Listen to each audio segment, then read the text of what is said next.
Hello? Hey, I'm the host of this show, and I want to make sure you understand where you are. This is one of the rawest shows on the planet. That throwback after dark adults only shit. Front porch, card table, slick mouth shit. Hood shit. You gonna hear so many hoes, and variations of that your head gonna spin. So if you don't like that type of shit, don't get comfortable. And no love lost. The streets safe for everybody. That's why they made sidewalks. Viewer discretion is absolutely advised.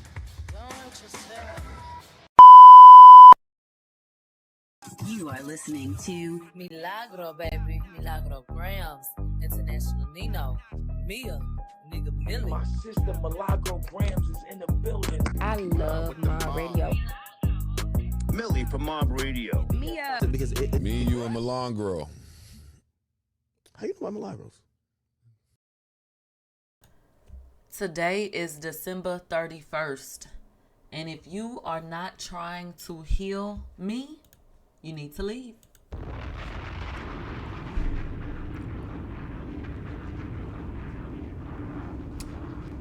That is the type of energy that I'm on. That is what I'm looking for. I need a man. I can't even get this shit off.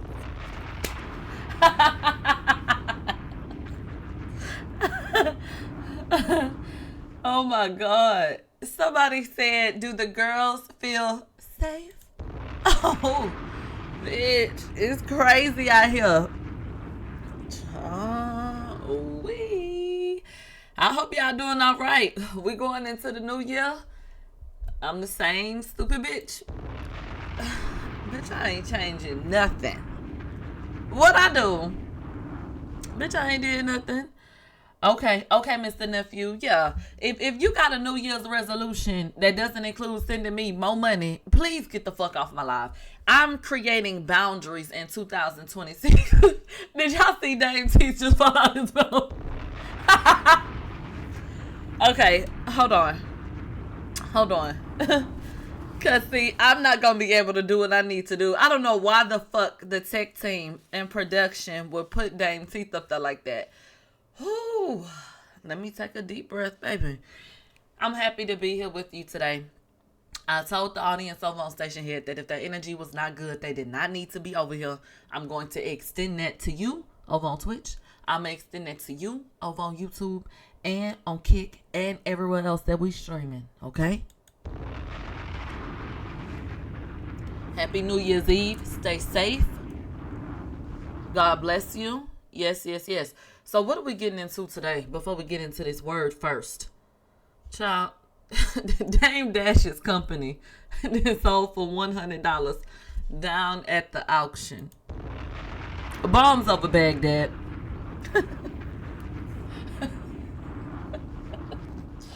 Baby girl in the audience, Teyana, I see you, baby. You say how much with 4 question marks? I say $100. The man that bought it said he's pathetic.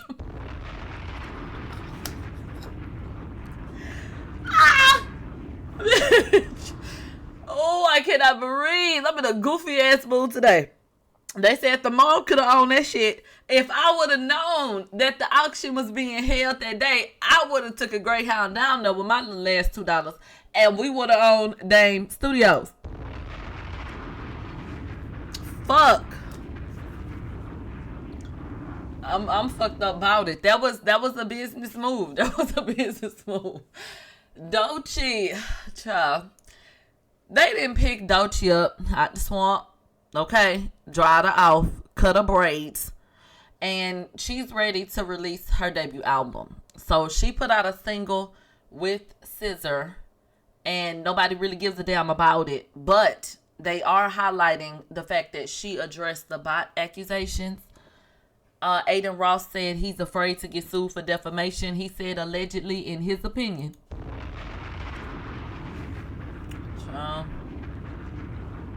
It's a mess. It's a mess. But y'all know that I think that Doechii is a star. I really do like Doechii as a performer. And the song sounded cool. The bot allegations, girl, now you know you need to stop. We saw them numbers. We saw.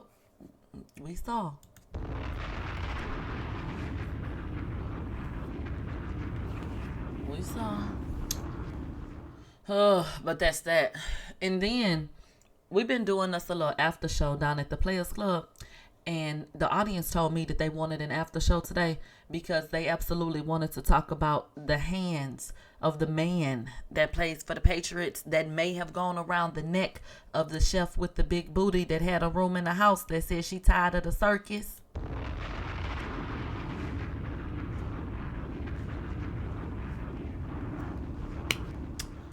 Okay, so we'll get into that. But first and foremost, did y'all hear about Isiah Whitlock Jr. dying?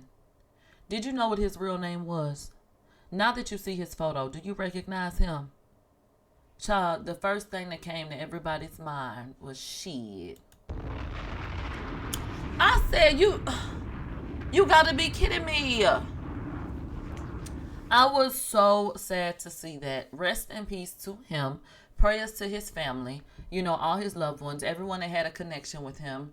I was sad about that. God bless him. And just in case you did not know, he did pass away. So that was sad.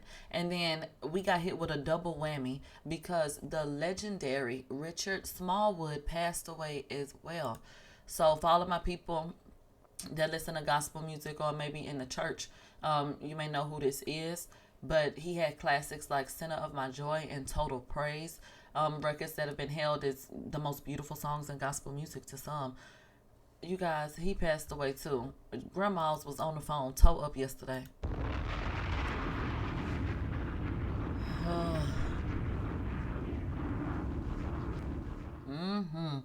So rest in peace to him. Prayers to his family, his friends, his colleagues, his church home, everyone that'll be affected by his passing. God bless you. Child, they say death come in threes. So I'm just sitting up like, oh my God, please, please, please, please, please. Let's hurry up and get into the new year, child. Yes. All right, let's take a deep breath. Relax a little bit. Do y'all have y'all something to drink? Y'all have something to eat? It's about 9:40. I know y'all fat ass been snacking. Y'all probably on snack number 2. Where's my damn money? Are y'all subscribing? It's somebody listening to the sound of my voice right now that's on snack number 2 down at the job. I see 2 people, 3 people, 4 and 5 talking about they didn't ate. Here, look at this. Look at this in the audience. Girl, I just woke up. Use a damn lie.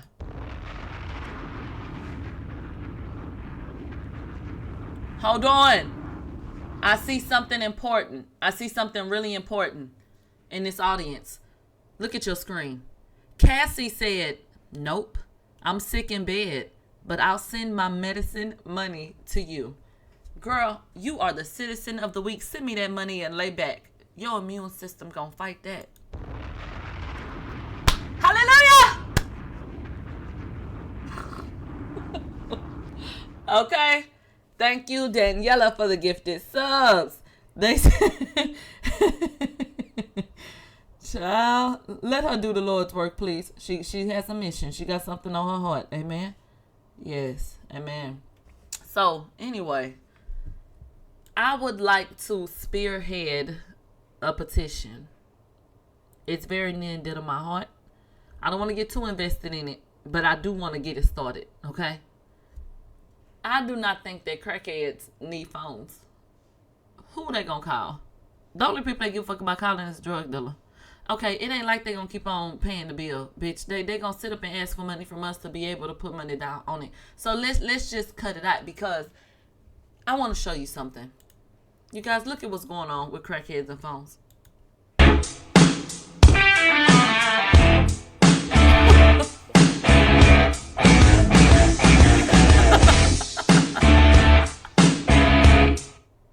Bitch, hang up.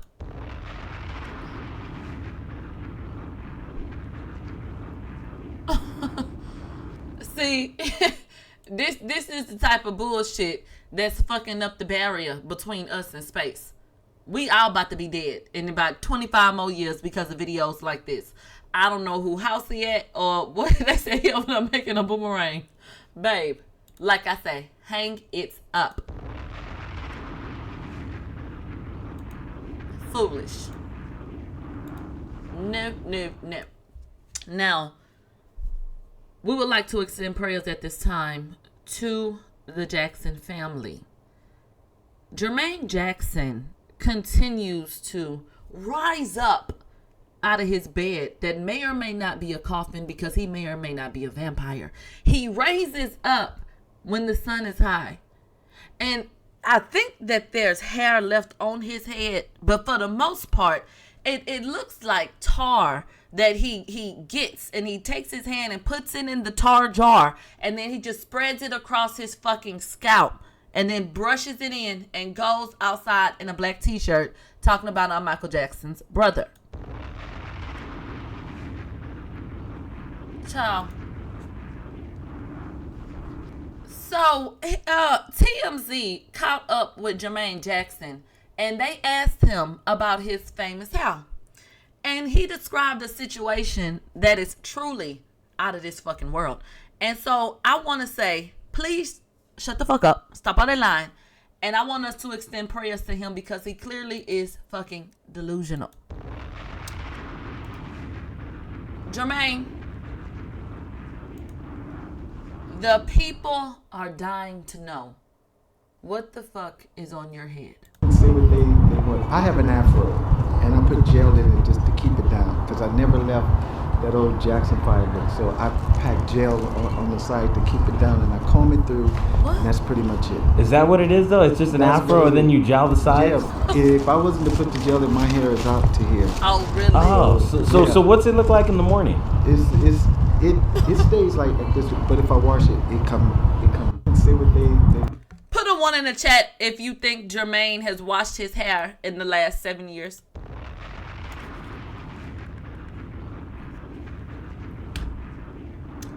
Okay.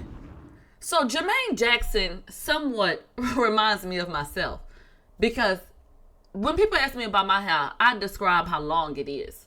But the difference between me and him is I have 18 inches of hair. Where is this afro you speak of? I don't see it. Okay? I don't see it. So, please keep Jermaine Jackson and the Jackson family in your prayers. He's talking about preserving afros from 1965, and I don't know what the fuck he's talking about. I'm over it. Do you guys have a ceiling fan? It is the 31st. I'm asking you a question. Pay attention. Do you have a ceiling fan? Well, the ceiling fan has a message for you today, and I want you to take this with you into the new year and throughout. They say this is a representation of the ceiling fan looking at you change them damn bed sheets. Wipe it down.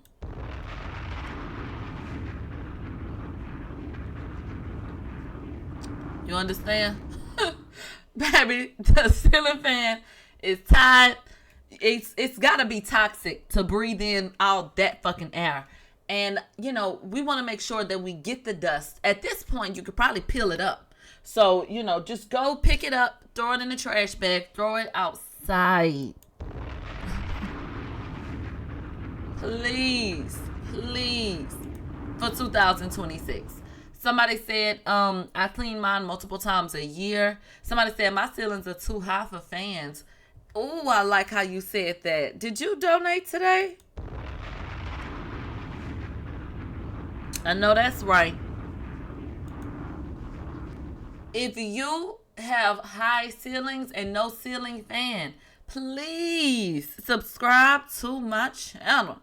Now, we could not afford celebrity talent today, but we were able to put some money down on a celebrity motivational speech, okay? We were able to book Kevin Gates. I know. Get into it.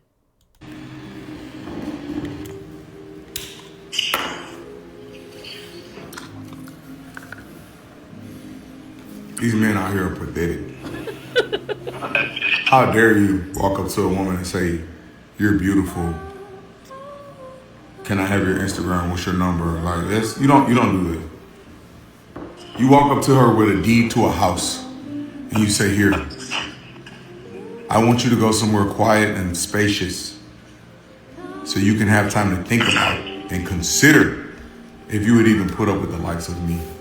These aren't real men. Like, talking about don't double text. Nah. Every time she doesn't answer your text, you send $1,000 to her Cash App or her Zelle. You don't tell her, you Zelle her. You don't tell her you're interested, you Zelle her that you're interested. You send 1,000 every time. Hold on, how you do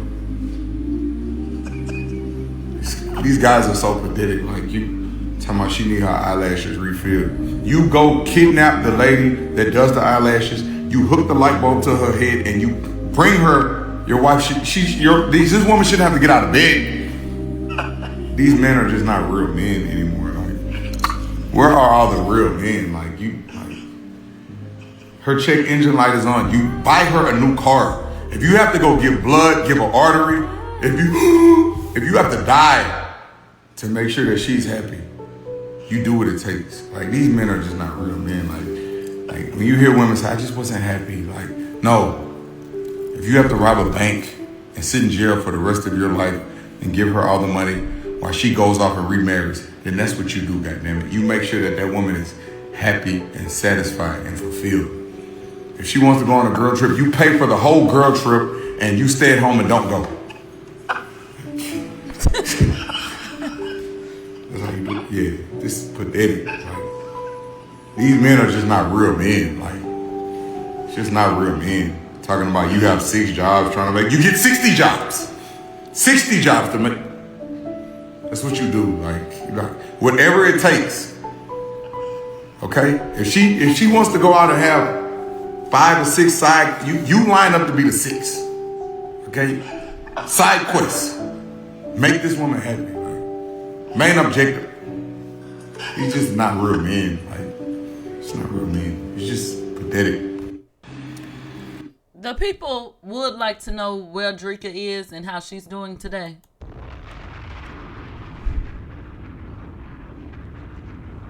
So, they said, Doechii. I'm in a goofy ass mood today. Everything funny to me. All Doechii wanted was for him to pay off her camel farm. Ooh-wee. It's a dirty game. It's a dirty game. All I can say is consider your source. He spelled life L-Y-F-E, real R-E-E-L, real men. And then he put hashtag food blogger. You know, child, Kevin Gates is a fucking troll. Yeah. Well, let's get into some news, okay? I'm going to tell you something. And you tell me if you think that this is a true situation, a real situation, or a fake one. A man was confronted by his lady friend. She said, "Did you eat my kids' snacks?" He say, "Yeah, I ate them, and it was good."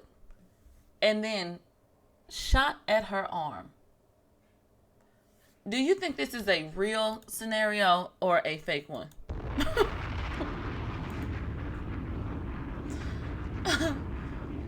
Child, what I just described to you was a very real situation. A Kentucky man was arrested for allegedly shooting a woman after she confronted him about eating her kids' snacks. He reportedly said, "Yeah, I ate your snack and it was good," before firing at her arm.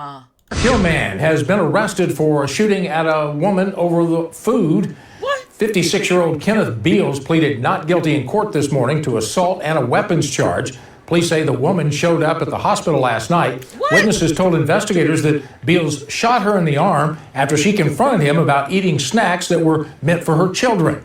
Beals is in jail tonight on a $5,000 bond. A Park Hill man has been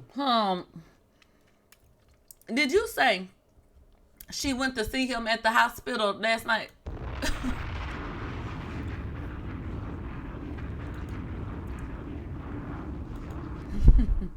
That's ridiculous. They said, "I need to know what type of snacks they were."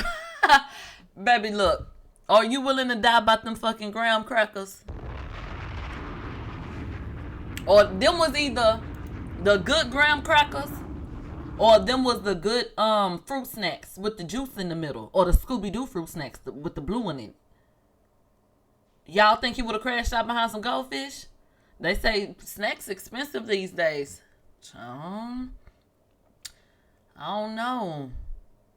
They said, or maybe them chips, that bag of chips, them assorted chips. Man, they said the blue Scoobies will do it.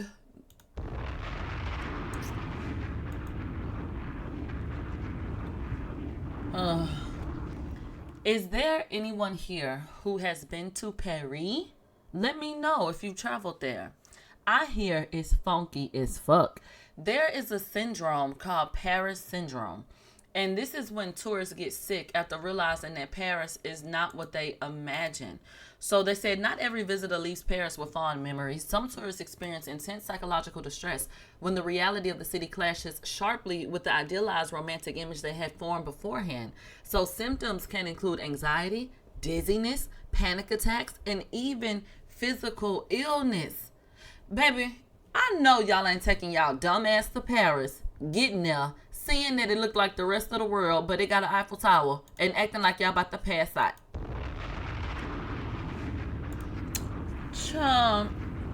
Is this mass hysteria? What the hell is going on? They said it sounds like New York. So this phenomenon known as Paris syndrome most commonly affects visitors from countries such as Japan, where Paris is often portrayed as flawless and dreamlike. While rare, the condition highlights how powerful expectations can be and how disappointment, culture shock, and emotional stress can sometimes manifest in very real physical ways.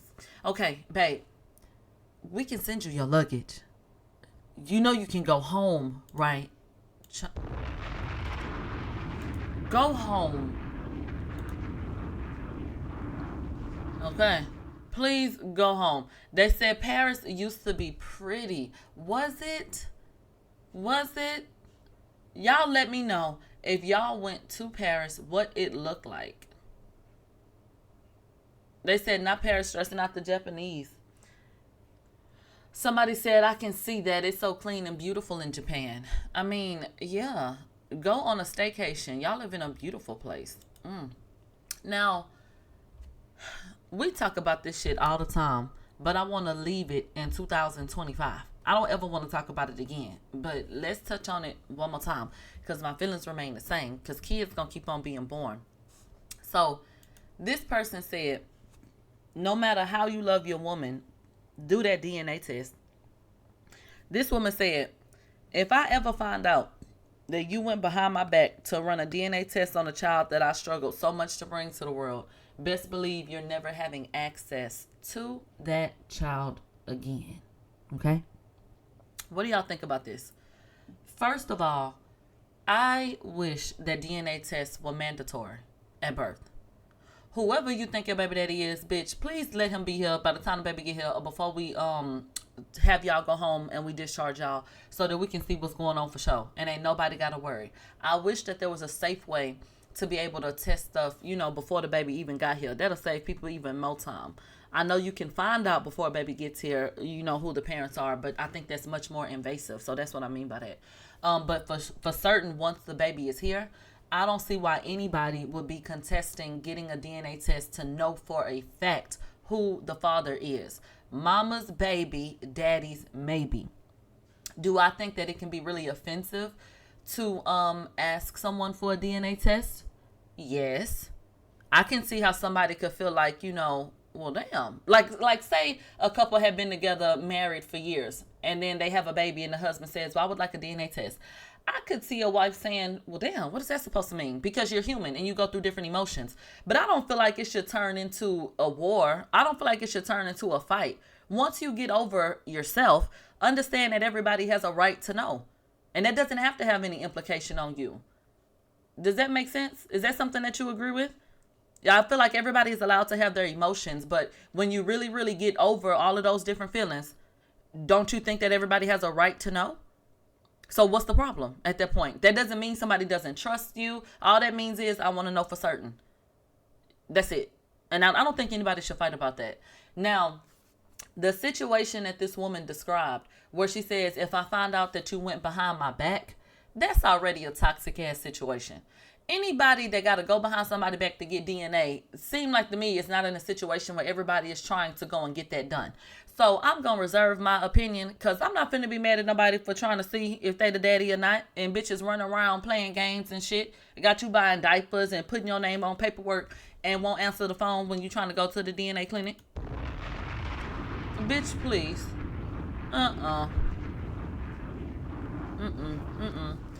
And then people really got to stop. You're never having access to that child again. Who the fuck are you supposed to be? Did he hurt the baby? What do you mean he's never seeing the child again because he wanted to get a DNA test and you felt like it was behind your back? I just don't feel like it should have to be behind anybody's back. So she being extra for social media. These people be doing too much. Leave that tired ass conversation where it is. Please. Yeah, we all think everybody should get a DNA test. Everybody ain't gonna get one. These hoes still gonna be arguing and it is what it is, okay? So, this man, Mario Rodriguez, has the people confused. They said, why are you texting Tyler Perry if, you know, you're claiming that he did all of these horrible things to you? And so, baby, he had his PR answer ready. He says, you know, that happens sometimes. That doesn't mean that, you know, I wasn't hurt.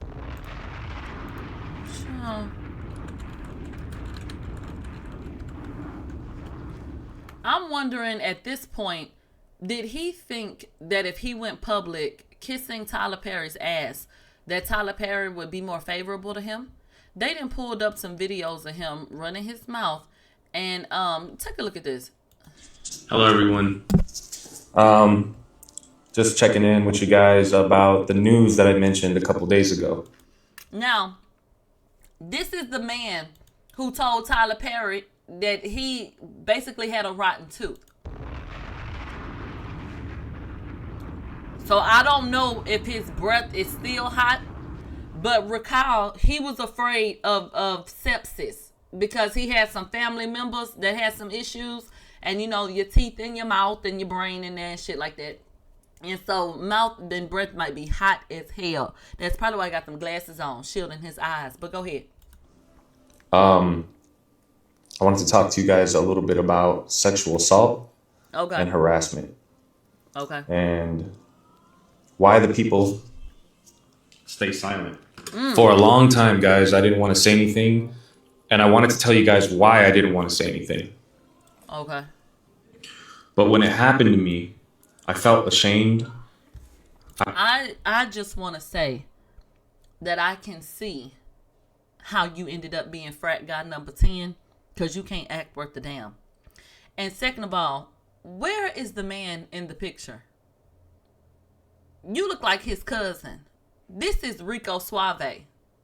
You is Rico Nave. What the fuck is going on with you? Don't them look like two different goddamn people?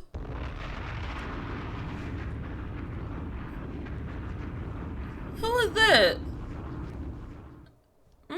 They say he gained weight. I think it's more than that. I really do. I was scared because of the judgment and the questions that people were going to start asking. Almost like they were going to blame me for just being there. Well, I felt all of that, guys. When a very big director, a very seriously powerful person that everybody knows, invited me over to his house to talk about roles and upcoming things that he was writing. Hello, everyone. Hello. I was telling myself, like, man, like all of my dreams are coming true right now. Like my opportunities at my front door right now. Wow. So much excitement going through my body. And then, guys, it happens. Hold on. Did y'all hear that about that excitement going through his body?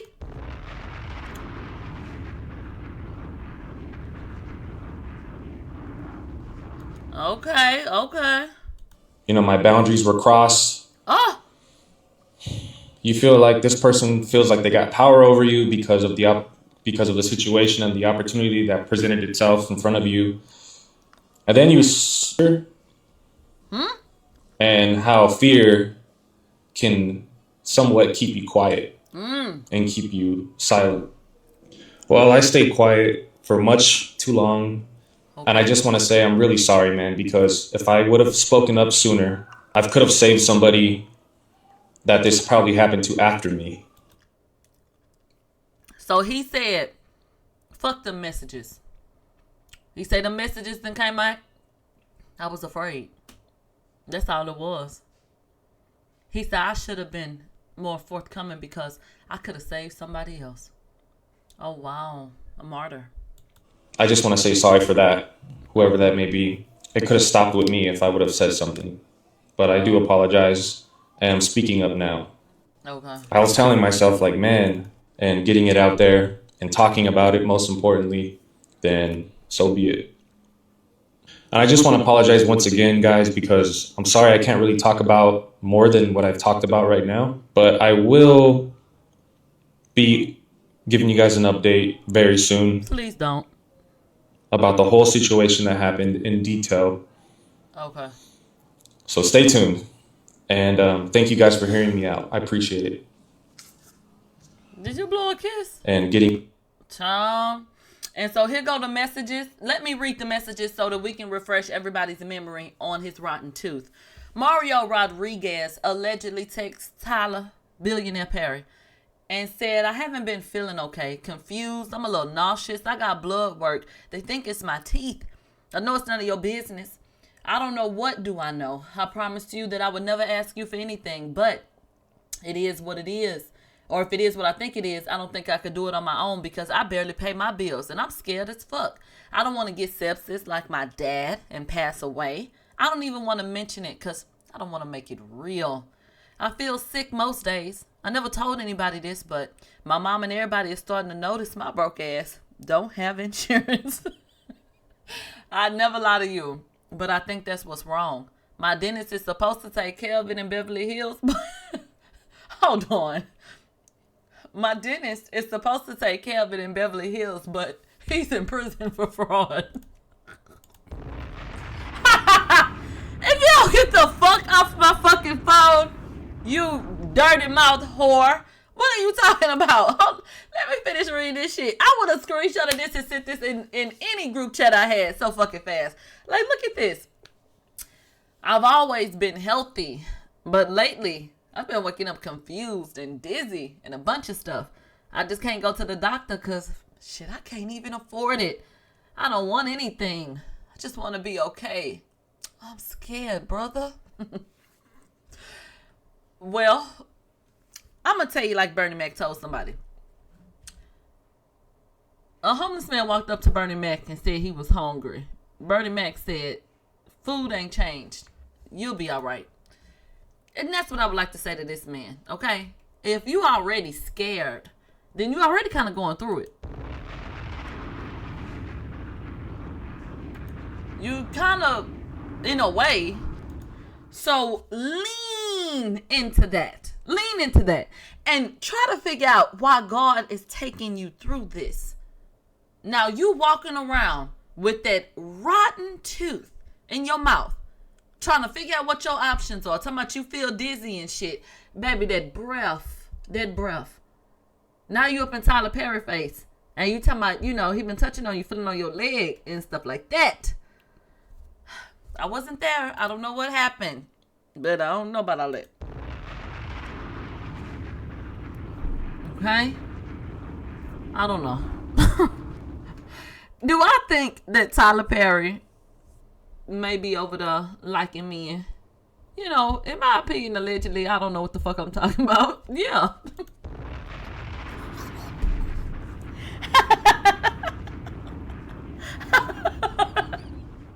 When I tell you I'm in a goofy ass mood today, I'm not lying. Okay. I am here with you. So I don't know. I don't know what the hell going on over there, and I can't find no location, dog. I don't know. I just want to get into some positive news. Somebody said allegedly, maybe, probably. I don't know. How many of you guys appreciate the work of Missy Elliott? I personally really do. I think that she's a really, really dope artist. So I was happy for her when I saw that she had made history. So the trailblazing producer and rapper becomes the first female rapper to earn 6 consecutive platinum certified studio albums, cementing her lasting cultural impact. So this historic run includes Super Duper Fly in 1997, The Real World in 99, Miss E, So Addictive in 2001, Under Construction in 2002, This Is Not a Test in 2003, and The Cookbook in 2005. I thought that was amazing. So shout out to her. When she's not mumbling and cackling, she is in that studio making fucking hits. God bless her. Okay? God bless Missy Elliott. Honestly, just speaking from the perspective of music, Missy Elliott is a fucking beast. Hands down. And I definitely think she deserves much more recognition than what she gets for her contributions. I definitely think that things were harder for her because she was fat and black. And I'm not trying to say that like to be mean. I'm talking the way the world talk, you know? How difficult was it for black people, black women, especially in the rap space, to get up and to have some type of career? And so she got up there and she was bigger. She was heavy set. She was a dark-skinned woman. And I think that she's a beautiful woman, but you had other people who did not see her as, you know, like a sex icon or something like that. How they do other artists. She had to be talented. And that's what she presented. Amazing visuals, really catchy and fun, you know, songs that were full of charisma and character. And so I think she's dope as shit. I think she's a phenomenal artist, and I'm glad that she did not give up. I'm glad that she didn't let, you know, the industry kill her spirit. And I'm happy that she got that recognition. I hope she gets more.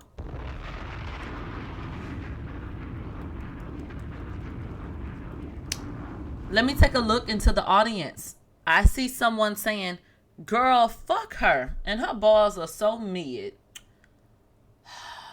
Well, shit. Okay. Child, please.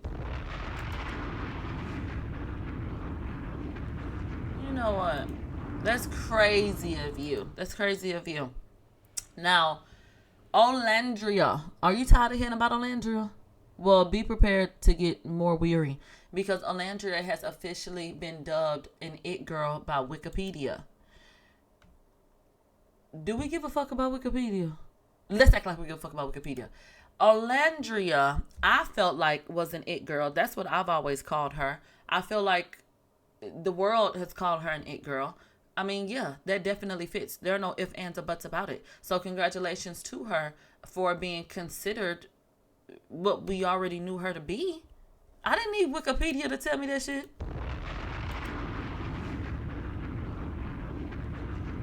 Like, what? This shit is crazy.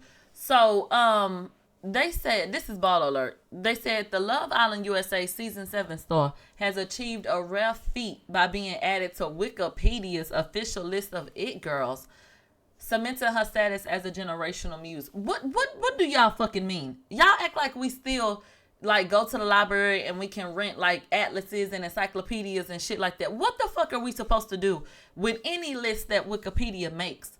And this has nothing to do with me feeling like she's not an it girl. I'm really, really like curious to know. Like where the fuck is this even at? Like on this post? Is that where this exists? This truth? On Wikipedia.com? They said, baby, her PR team is not fucking around. I know that's right. I'm not mad at her at all. I'm just confused. They said, by appearing on this curated list, the Decatur, Alabama native is now categorized alongside some of the most influential women in fashion and entertainment history, including supermodel pioneers Grace Jones and Iman, as well as the Bear actress Ayo Edebreeze the Basket. So this recognition comes after a year where Olandria redefined what it means to transition from a dating show to high fashion stardom. Known to her fans as the Bama Barbie, the Tuskegee University graduate became a household name in 2025 for her poise, stunning beauty, and her fan favorite relationship with Nick. Oh, fuck me. What are these damn names? Okay, let's just call him Nick V. Okay? And so they said Unlike many who stick to the influencer path, Olandria has been strategically positioned by her team as the next big thing in fashion, recently making her runway debut for Sergio Hudson and sitting front row at major events for Brandon Blackwood at the CFDA Awards. And so they go on to talk about her impact and shit like that.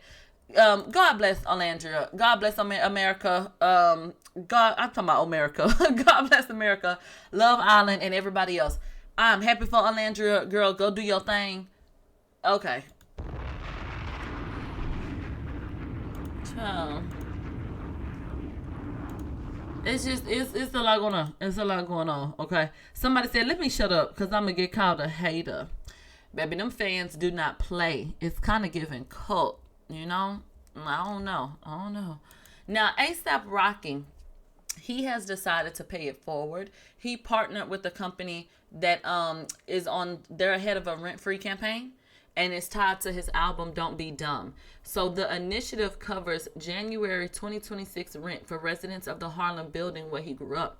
And it also gives fans nationwide a chance to win free rent and unlimited vinyl.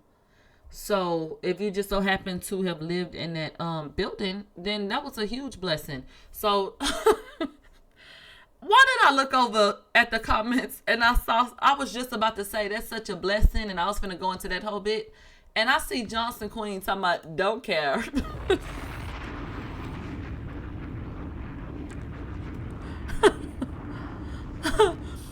I see another comment that says tax write-off. You know, okay. Well, I thought that this was positive, and I just wanted to make sure that y'all knew that this had happened, and let me shut my fat ass up.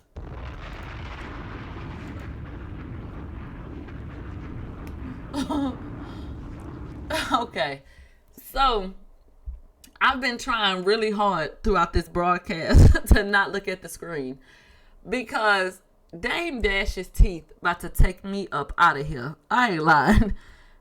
I believe that the mob, as in us, made that video go viral. Didn't we?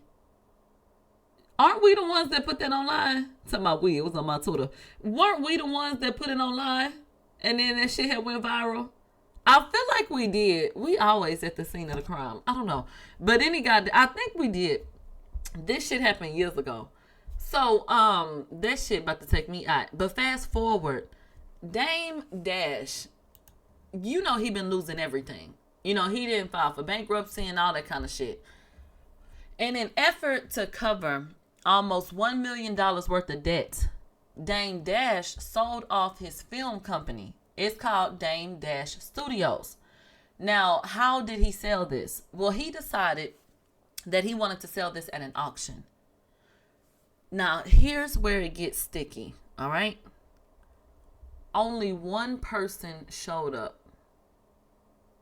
One person. And it wasn't just any one person. It was a man named Mike. This man has been suing Dame Dash for years. Mike ended up as only person at that auction, not having to even argue. He ended up buying the entire company for $100.50.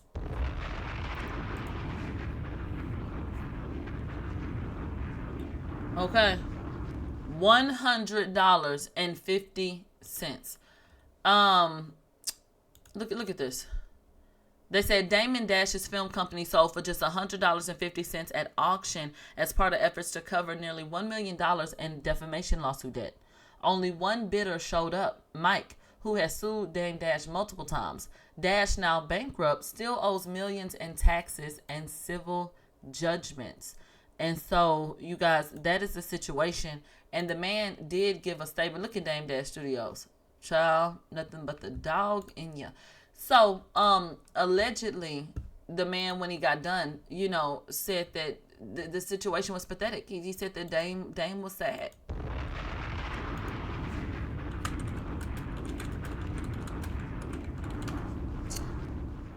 I want to go get his actual quote. And look at this. Ex-Jay-Z partner Dame Dash's film business sells for a measly $100, okay? And so here goes the statement from him.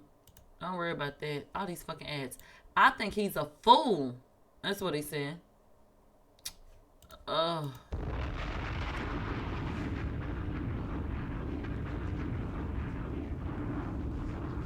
He said, I think he's a fool. So Dame Dash declared bankruptcy back in September. He says that he only has a few $1,000s to his name, but he owes $25 million in federal and state taxes, child support, and other debts. $25 million. Good luck. What movies did Dame Dash Studios come out with? Does anybody? I mean, what? I know it sucks to see a headline that says $100.50, but what are they actually getting buying that company? Just the opportunity to say you took it from them. So they said that's why he wanted to sue the Breakfast Club for $25 million. They said paper soldiers and state property. I think it's really ridiculous without going into the particulars. And I know people are on different sides, but all in all, I think it's real fucked up to see the way that things have played out. Do I think that Dame is broke? No, I don't. I think he's playing the game. But at the end of the day, I think it sucks for him to be a part of such a tarnished legacy after everything that he helped to build. Those are my sentiments.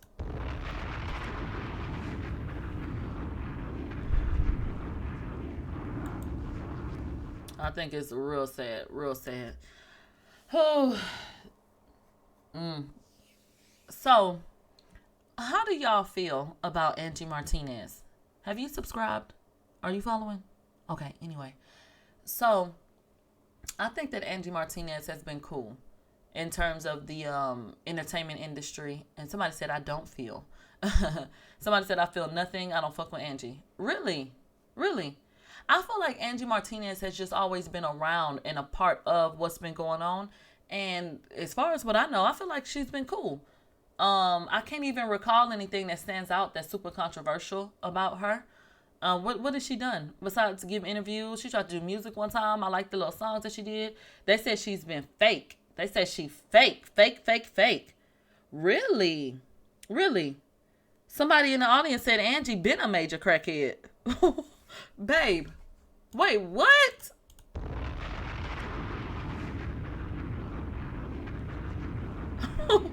What is going on? Let me tell you something. I'm not from up north, nor am I Angie Martinez's peer. I say that to say there may be things that you may have heard. You may be from a different place. You know what I'm saying? You may have a different perspective of her than what well, obviously you do, because I've never heard that shit in my life. But from my point of view, I've just always seen her doing interviews. She's always been around and been like, oh, okay, she seemed cool. Okay, cool. She did something recently that just made me feel like, girl, what the hell do you be talking about?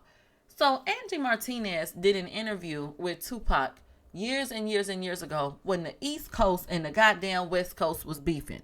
When sandwiches at McDonald's was 89 cents, Angie Martinez did a fucking interview with Tupac. The reason why she got on my nerves was because she continued to pretty much dangle the interview and the release of it in front of the people. And her reason for even bringing it up and hesitating got me scratching my goddamn head. Like, well, why are we even talking about this then? So she was sitting down with Charlemagne and they were having a conversation and a couple of different things came up. And so she brought up the interview with Tupac and said that Charlemagne is talking to her as well. So he said that he understood why Angie had held back over concerns that it might be inflammatory. So that's when Angie Martinez told Charlemagne about her fear, that's the word she used, of releasing the interview, which was recorded during the height of everybody going back and forth. But she now feels like maybe it's time to put it out after all. And then she said, quote, that's probably why I never put the Pac tapes out, because I think about the people that are going to get hurt from that. Even the people that are talked about on the tape and how that lands. So the interview was done in 1996. And by Martinez's estimation, it lasted about an hour and 40 minutes. But only 12 minutes of it have ever aired. So the remainder has remained unheard and in Angie's possession. So my whole thing is, why do you keep on talking about this fucking interview? If you feel like it's going to hurt people, if you feel like it's going to do more harm than good to even release it, then fine. Don't put it out. Why are we talking about it? Some people said because it keeps her relevant. Because of who Tupac is. There's some people that feel like this ain't got nothing to do with protecting Tupac and his legacy. This has to do with protecting the egos and the feelings of some of the men in positions that he did not fuck with. A lot of people do not know that there's an unreleased version of a few songs, well, quite a few songs of Tupac's, but he done dissed a lot of y'all favorite rappers from up north. Okay? There are some people trying to speculate that maybe Tupac said something, you know, that could have got people like, bitch, they don't give a fuck about that. That's not the reason. They said that Keefy D case is coming up too. But that's why I'm looking at her different, because I'm like, everybody knows this to be true. We already know the temperature outside, okay? And the weather outside is frightful. So when you got somebody dangling this interview in the midst of, you know, this man going to court asking for evidence to be withdrawn because he thinks it's misleading, and we just had this special that the whole world saw coming against Diddy, the damn reckoning, I'm like, girl, what are you doing?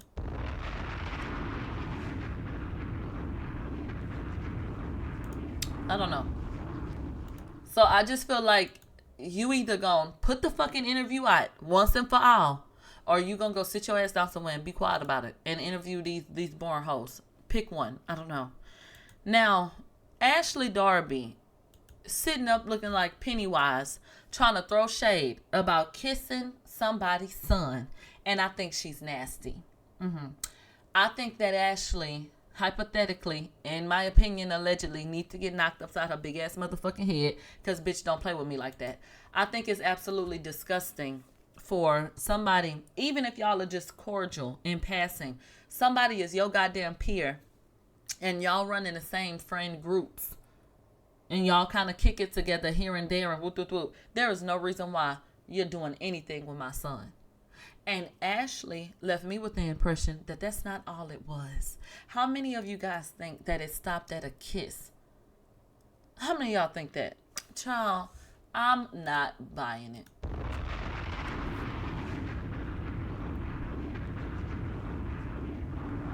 I'm not buying it. And so I think they said, she said they did more. She said they went further than a kiss. Did she say that? I didn't hear her say that outright. I heard her allude to it, but I didn't hear her outright say it. I see many people in the audience said, no, she absolutely said that that's what happened. Well, I'm going to say allegedly, in my opinion, I don't know, but maybe I had heard it from some sources, okay?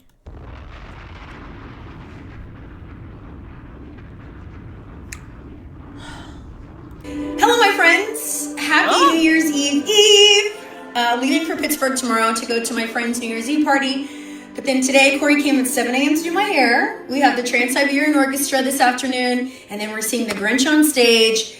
It's just a lot of appreciation of the arts today for me and the little Darby clan. So I just want to take this moment. I don't usually come to social media. It's not my thing. This is not what I have social media for, but there's obviously a lot of discourse about me. I will say that I appreciate people who maintain the same energy that they had during the season and the off season. Ooh. I find it very odd for people who get all buck when the cameras go down. Very strange behavior to me, number one. Ooh. Number two, I am a consenting adult, thankfully, who only engages with other consenting adults. And if we want to get into the nuances of that, that's fine. But consenting adult to consenting adult, always and forever, okay? So that's it, y'all. So basically, Ashley feels like he grown, I'm grown. I can do what I want to do. I don't care.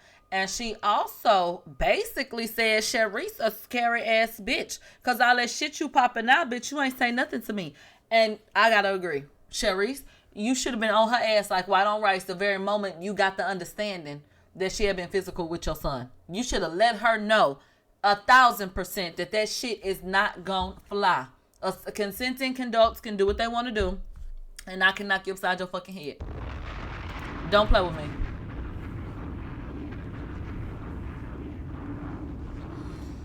They said her son is 27. He's not a kid. But this is about principles. It's principalities in this. You understand? This is not about if he's technically legal or not.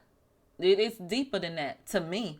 They said she's been around the son since he was 12 years old. I don't know that to be a fact.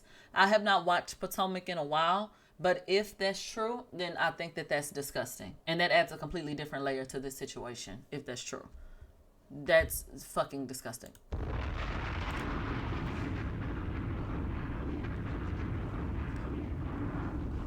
They said that Charisse said that she's been around him since he was 15. They said Charisse is the one that mentioned that. So they're saying that his mother said that Ashley has been in his presence at the very least since he was 15 years old.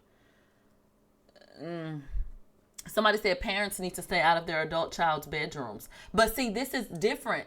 This is not a young man who went out into the world and met another woman and came home and they found that they had an age gap. That's not what this is. This is a woman who deals with Ashley Darby in whatever capacity. So she's a peer of sorts, who claims that this woman has been around her son since he was a minor, who is now having to find out that something physical happened. Babe, that's not okay. And there's nothing that you could say to make that okay in my world. But do you? It's not about if he's grown now. I don't think it's right to watch people grow up or to be friends with people and be around their children and then take up with them. I mean, where the fuck they do that at? Right, they said that's like fucking your play auntie or your play uncle. I mean, what kind of shit is that? I find that to be a point of contention for me. I would have a problem with that. And it seems like Charisse has a problem with it, but she didn't say anything until everybody else had a reaction. Do y'all think that this is a storyline? Of course it is. It's Bravo. It's Real Housewives. But Charisse, there was nothing else you could do. We're going to throw the baby out there. Okay, girl. He want to be used. Use him up. Like, girl, I'm just so sick. So sick. They said then the shit happened years ago, but it just got brought up. See, that's the shit I don't like. Now, Teyana Taylor and Aaron Pierre then broke up. The two fine house cats. So, did anybody move? You guys, these people I felt like were so and are attractive independently, and then they came together and they look good. But outside of like cute pictures and stuff like that, we weren't really just keeping up with this relationship. It was really sexy for the time being. But I personally felt and did say to you guys that I didn't want Teyana to make too much of her new chapter about any man. She just got out of a really toxic marriage with Iman, and I just wanted her to move on, you know, without anybody being too attached to her.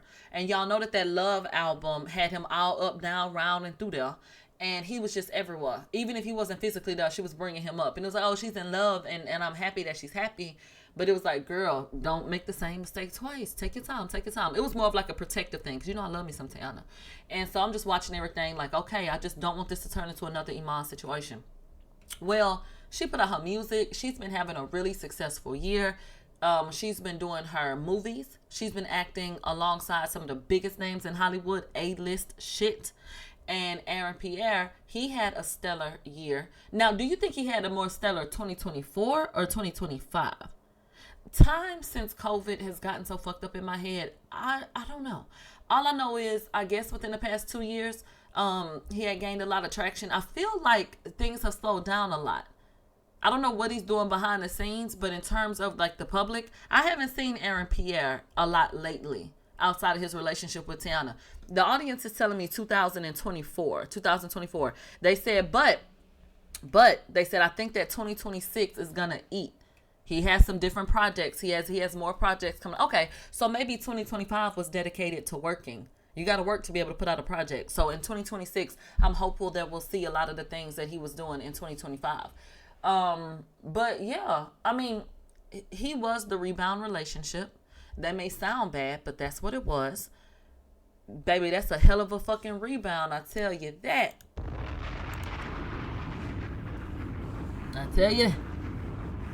Okay? That's a motherfucking rebound for that ass. So I'm wishing both of them the best. There are some people having a conversation online about if this was a PR relationship or not. Democrat coin, and I don't care. I like seeing sexy people together. So PR, first of all, what the fuck did anybody gain from the relationship PR-wise? A couple of posts on the fucking shade room? So did it help them, and did they use the press to their benefit? Yes. But do I think that they liked each other? I think they did. I think it was full of lust and passion and rose petals and chocolate. Absolutely. Absolutely. And I definitely think that they they used it to their advantage. And so if that was a benefit, then okay, cool. But yeah, I look at it as a rebound relationship on to other things, and I'm wishing everybody the best. I really don't care. I don't care that they broke up. Get to work. I want to see more projects and more looks and more abs. Okay. You want to know what sucks though? When celebrities are in relationships and then they break up and move on, there are some people that end up in this loop where social media or spectators, they compare the new person to the old person. Like Teyana Taylor is a bad bitch. I feel like, and I don't hope this happens, but I feel like it'll happen at least a little bit, that the couple of the people that R.I.P come up with, after this relationship, everybody gonna be looking like, child, that bitch don't look like T. And I hate that, because there's a woman sitting somewhere minding her business that gave a nigga her number because he was interested in her, that's online getting drugged through the mud because she don't look like a bitch she ain't never even heard of. Like, you might imagine minding your business and R&P ask you for your number and you go online because you happy in a relationship and people telling you that bitch don't look like Teyana Taylor. Like, girl, hold on. Like, what the fuck? What did I do, bitch? So that's how people be giving it up. All right. Well, God bless both parties. Okay. Now, who are these people? Oh, idiots. The only thing I wrote was idiots, and I was like, who are these people? Child, now I understand. Complex music. Can you explain to us why y'all are highlighting this stupid ass petition? People online started a petition to have Nicki Minaj deported. There are people that have started all kinds of petitions online because you can do it for free. Literally. You can go start a petition right now. You can go start 10 petitions right now if you want to. Take a look at this petition down here. You see what it says? I'm not going to read it out loud, but do you see it? I mean, that's a petition that's been started. There have been so many stands that have gone online trying to be funny, doing stuff like this. But I've never seen complex music go and highlight it. So I just wanted to know who pissed in y'all's coffee this morning.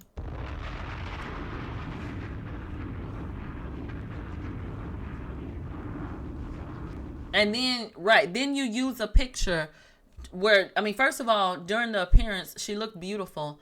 But you decided to pause on a frame where if you were to just look at this isolated photo, you would think the bitch was bizarre. Her eyes are bucked and she has a microphone with her hand, extended a little bit. What the fuck are we supposed to think? Chaos? What the hell is going on? Like she's deranged or something? Child, please. So I just felt like that was messy as fuck. I didn't like that.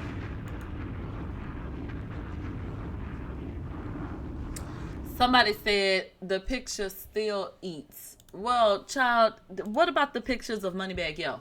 Because y'all don't seem to be eating that up. And he's sick of y'all. So MoneyBagg Yo posted this online. He was feeling so seductive. He had washed his face real good. Lips was smooth and pink and stuff like that. He got on his shiny chains. He got on thick jackets. A beanie. Niggas is living. And so somebody went in the comment section on TikTok. They said, this ain't MoneyBagg.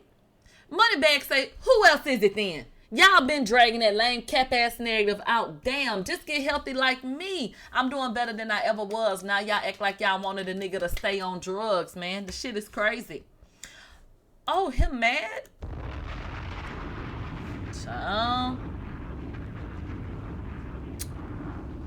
Oh. No, so I don't really have anything to give to this situation because I had the same sentiments as MoneyBagg. I felt like MoneyBagg looked so different to people because black people not used to niggas getting healthy.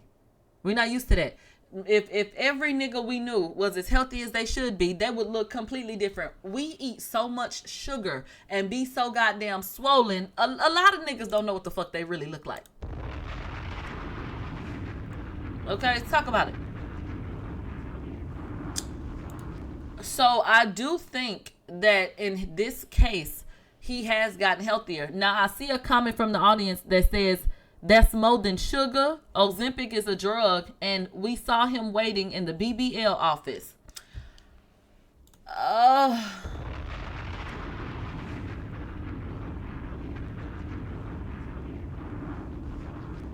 Okay. And so all I can do is present the information. You know, that's all I can do. They said I ain't seen him waiting nowhere. All right, Rich. Well, child, I'm so glad I dumped Lil Baby. I'm so glad because if I had still been tied to that relationship, then y'all would be coming to me asking what's wrong, and you would expect an answer. But you know, now that I'm free, I don't have to worry about that dumbass shit no more. What the hell didn't happen now? What am I talking about? Lil Baby was hanging out with Andrew Tate and others. This the same nigga that don't want to fuck with Gunna? Do we have that right?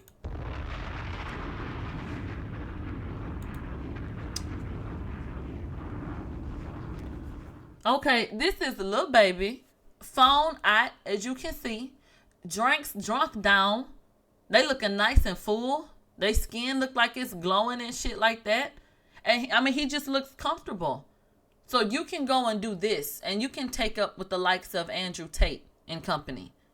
But for a nigga from your own community that taught you how to rap, you can't fuck with him. And you can go on a public campaign against him. You know. Okay. I just want to make sure we had that understood. That's why don't nobody fuck with him now. Lil Baby and the way that he's been moving is exactly why the units ain't been moving. The people not fucking with how you giving it up. And now it's way too late for you to turn it. Will you always be financially well off? You should be if you invested well. I think so, for sure. But will you have that popularity that you had? No. Will people regard you the way that they did prior? No. And you fucked that up. History could have been written completely differently, but y'all had too much pride and y'all thought that y'all was better than Gunna and that y'all could mistreat him and ostracize him. And the universe said, child, Well, anyway. Clarissa and Papoose.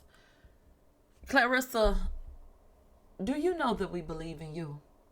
Do you understand the history that you have made in your field?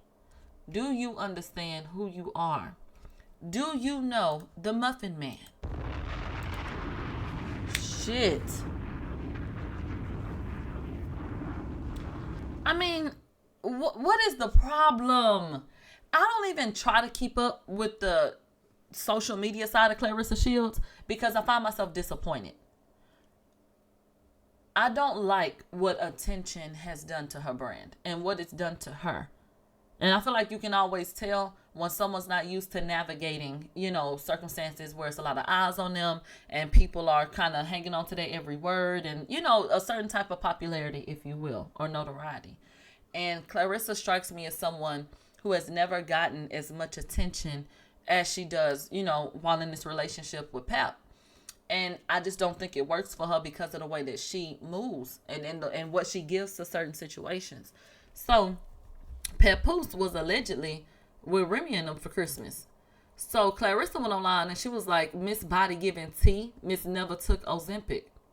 Somebody said, how you feel about Pap spending Christmas with his wife and daughter? She said Pap spent Christmas with his mother and family, not his ex-wife. You're misinformed for sure. But you're the one calling someone an ex-wife who still is on the marriage certificate that's still active.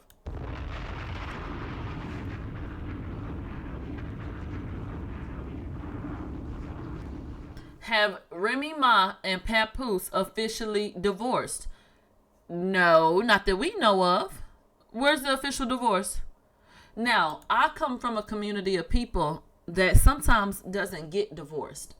We've talked about this before. How many of you guys know people that ain't been together in 30 some odd years, but if that man died, all that shit going to auntie because that's wife on paper? Okay. That feels like what this is. You know, honestly, with the way that things are going, you know, Pap got a new woman, Remy got a new man. I don't know if these people will ever get divorced. They have been married so long, they might feel like it's cheaper to keep her. I don't know. Because why aren't the divorce papers signed at this point? So, I feel like, Clarissa, you need to come to the realization that you are in a situation where the man that you are with is bound by God to another woman. Do you understand that you agreed to be in that situation?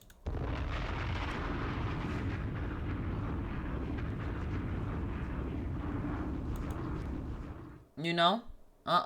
Somebody said, bullying Clarissa, but Cardi is likable and relatable while married and just had a baby by her trade. You know, society isn't fair, is it?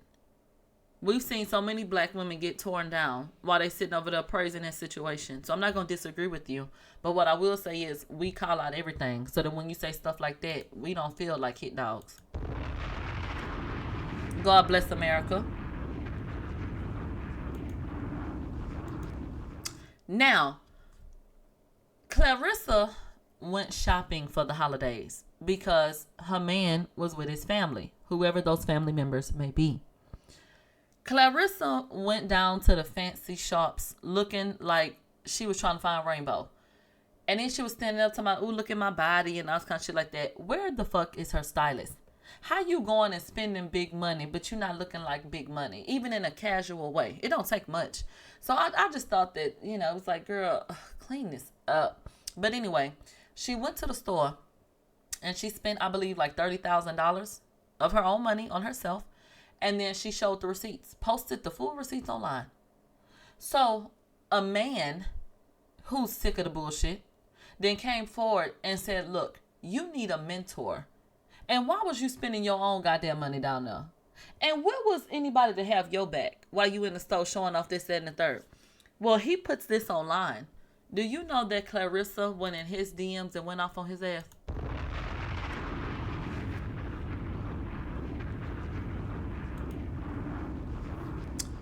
Child, let's see how we feel about this exchange. Mr. Shields, when I say you don't have a good mentor around you, this is what I mean. Who thought it was a good idea for you to go in the Louis Vuitton store thinking that you were stunting on people when you in there looking mad, you in there looking disgruntled? And why? Because somebody else's man is not with you on the holidays. Like, this here video should have been you with a single guy that you engage with, him taking you to the Louis Vuitton store, and him spending his money on you. That is not a flex. You taking $20,000 of your own money to go into the Louis Vuitton store and buy yourself a Christmas present when you're around the internet parading with somebody else's husband saying, your man, your man, your man. It's not a good look, man. It's not a good look. You're really making yourself look like a pick-me. You're making yourself look like a fool that nobody else is going to tell you that, man. Get in the comments. Tell me what y'all think. I think that you should take some allergy medication. Are your eyes like that? Or are you going through something right now? It looks painful. How is it not a flex for a grown-ass bitch, a boss bitch that make her own money, not to spend her own money on her own motherfucking self? I think that is a flex. I don't need you to flex that to me, but I think that is a flex. What the fuck are you talking about? Like, oh, let's promote women giving up their ass for a nigga to go in there and buy her something so she can look like a nigga buy her something versus going in the store and buying what you want for yourself. No, I like what she's promoting. Being able to get what you want because you worked hard. I don't think there's anything wrong with that. What else did you have to say? Oh, ooh, hold on. Nigga, you sassy as hell. You really on her mad I went shopping? And nigga, learn the facts. Papoose going through a divorce. talking about parading around. We together. Man, God, one of these girls who need guidance. I made it. Still making it. Fuck you talking about. You acting like a fucking girl. Period. A pissy hoe. Girl, if you don't get out that man damn DM. Oh my God. That's crazy. Somebody said, I always post my Marshall hauls, but do you post the actual receipt though? That part was lame. You post what you got from there, but why you have to post how much you paid for it? That bitch say, we together. They go together. Girl, you crazy. That's crazy. All right, let me see what this man said back to her. Clarissa, I'm not mad you went shopping. I'm not even mad, period. I want to see you win. Do you know how much money you leaving on the table? You should be our Mary Lou Retton. I rocks with you and Pap, but I'm going to be real with you, even if you hate me. I love you when you had the short fro, before the come up, and I love you now without wanting anything from you. I look at you like a daughter, but for real. But if you talk to me like that again, then I'm going to have to put on some gloves and tie a hand behind my back and get in that ring and see if you can really knock out a man. Ooh. And here are the receipts, people. The receipts that got the streets going crazy.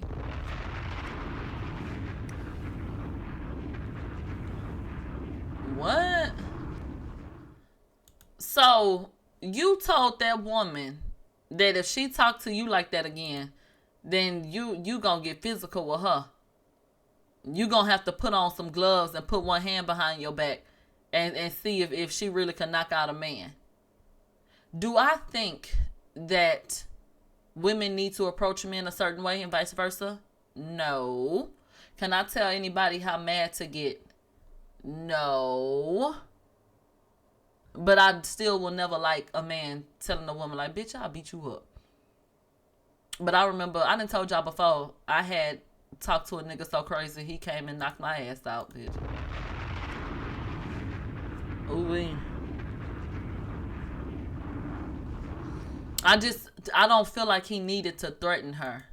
What do you guys think? Like, I don't feel like it had to be all that. Especially for a man that says, I look at you like a daughter. But see, that's the problem. It's too many black men that feel like they need to hit on their daughter. That's the fucking problem right there. Shout out to the fathers loving on their daughters, being gentle and guiding them and loving them properly. Child. They say sounded like a threat. Well, I don't think that Clarissa needed to be calling him a pussy hoe and all that kind of shit, but I don't think he needed to threaten her either. Everybody needed to shut the fuck up in the DMs. How about that? Child. Well, speaking of spending money, E-Kane was checking her account, and that baby daddy of hers has spent $60,000 over the past month. Baby Jayla went online from Baddies. She said, I'm never taking care of no nigga. Nothing about this is funny or cute. He's a bum, and she's enabling him. Why the fuck does he have her card? And $62,000? Bro, she's so cat, bro. Yeah, 7K is crazy. My bro. spending as of 12/29, monthly spending. This is $62,000 in 1 month. Do you get what I'm saying? So it's like that's why I keep saying you need to go back to work, because spending $60K in a month. So fuck, who do you think I am? Do you want to know what I don't like about TikTok? And it happened on YouTube first, but with the way that you can get paid on TikTok, I feel like it exploded on that particular platform. I don't like the rage baiting type of content, and I don't like the impression it leaves on the impressionable.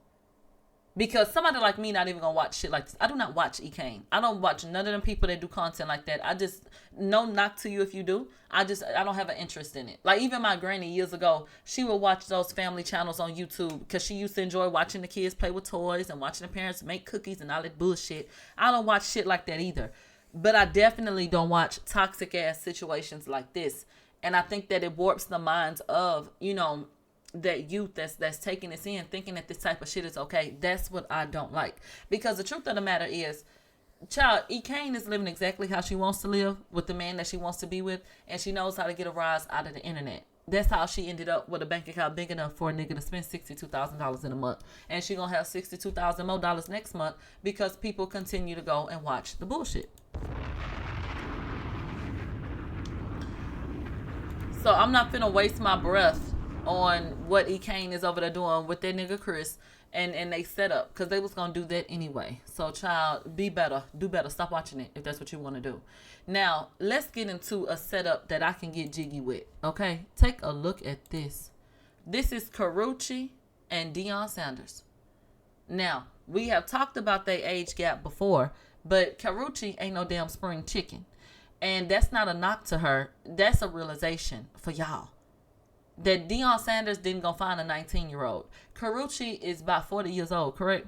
Okay, she's a grown-ass woman. She just looks so goddamn good and looks so youthful. I think that people don't even think about how old she is. Which I don't think that women should be held to their age. But she is a grown-ass woman who can decide who she wants to be with.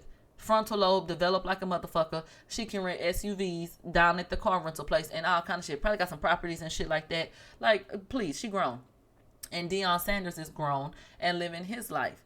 So there's this conversation being had right now about how this relationship might be the perfect setup for some women.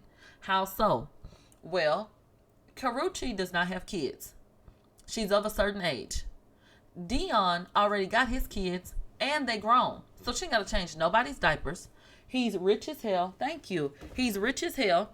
You know what I'm saying? So he can, financially take care of things, a little bit more settled and shit like that. And they kind of just living. So there are some people saying, shit, they need to go find them a little daddy.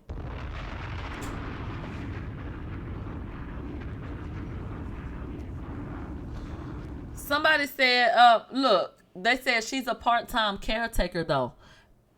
But some people don't have a problem with that. Have you ever stopped loving a family member because they needed a little help? You had to wipe their ass? I mean, we didn't took care of our people for next to nothing. This man is a millionaire. He might put her in the wheel. The kids is calling her stepmama. Y'all talking about he ain't got no toes and shit like that. Bitch, I don't care, kinda. Okay? They say she's a nurse with a purse. And then I want to remind y'all, she lost her father recently. Not like within the past 3 to 6 months, but recently enough. And maybe she feels like, life is about love. And maybe she doesn't have a problem with the older man who may be getting sick and stuff like that. She's just about the day-for-day type of shit. I can't speak for her, but I know that death has a profound effect on people. And maybe that's impacted her moving forward, with this relationship. You guys, even if you're younger, your partner can get sick and you can end up in a situation where you're having to help them a little more. So don't think that just because someone is older, that, oh, well, the younger person got to put up with this. And it doesn't always happen like that. So he seems to be moving around really good. He has the resources to stay up on his health. He is a lot healthier than a lot of other men his age, and they seem happy. So I feel like, yeah, that's cute. Go ahead. Go ahead. Somebody said, long as that thing rise, what? Like the Falcons. I'm good. You want to know something? There are so many. Somebody said she definitely is not in the wheel. There are so many different types of relationships. So many different kinds. We don't even know if some people over there having sex. They might not be. Okay? Bitch, the truth is stranger than fiction. You never know.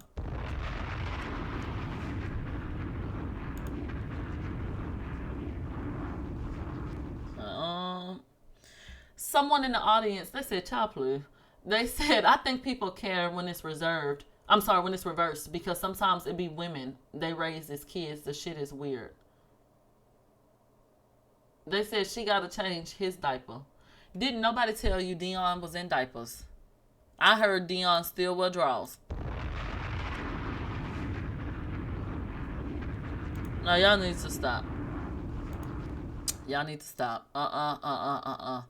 Now, can we talk about Leigh-Anne? Who the hell is Leigh-Anne? Leigh-Anne is from that damn group. One of the biggest groups in the world, okay? When they came out and did their goddamn thing. She said that Warner Records refused to give her a budget, okay, to release her debut album in 2025. And the people are upset about it online. Like, that's why the music industry is in shambles right now. That's what they're saying. So, long story short, the label have said no, basically. They don't have the budget to put my album out. So I'm ready to just take the reins. It'll be a new chapter and I just can't wait. And I'm leading this shit. Girl, we're not doing that copyright thing.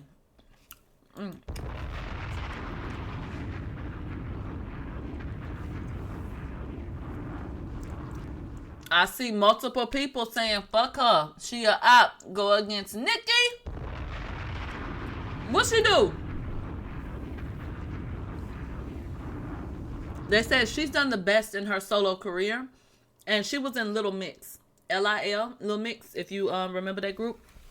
They found a lot of success.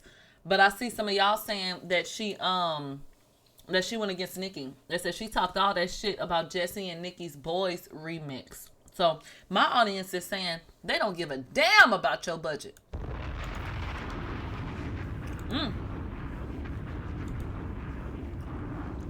They said she was over there talking shit on camera. Well, Revolt has named Cardi B and Doechii as the most influential female rappers of the year. They say Cardi B's 2025 was built on timing, spectacle, and a rollout that was loud and proud without losing focus. By year's end, the picture was clear. Doechii garnered major awards, chart success, and an audience that is ready for her next big move. When y'all say 2025, that was the same 2025 that we went through? Like on the same plane, at the same time, like on this planet Earth? What the fuck are y'all talking about? I mean, this was the most random pairing, of two people. Just to pluck them out of everybody and tell that lie is crazy. So, please help me understand. They said they must be talking about Beyond the Ice Wall. It gotta be another time and place. Child. Well, speaking of Doechii put out a record with SZA. And this conversation has so many different layers. Let's start at the top, okay? Doechii put out a song. The song features SZA. SZA is a huge act. The people still don't give a damn.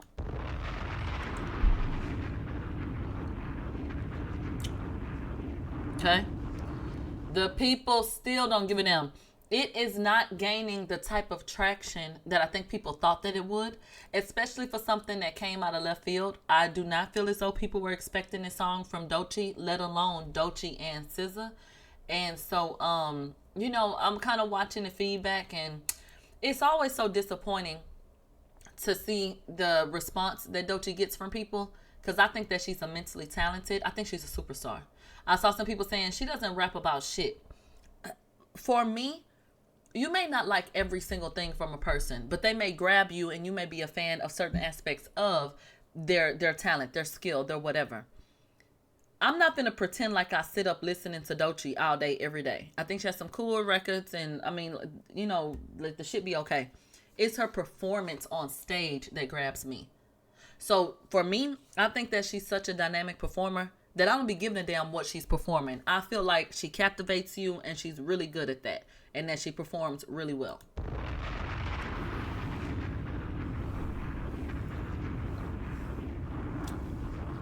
Okay, the people are saying they do not care, child. They said, so she's like Doja Cat to you.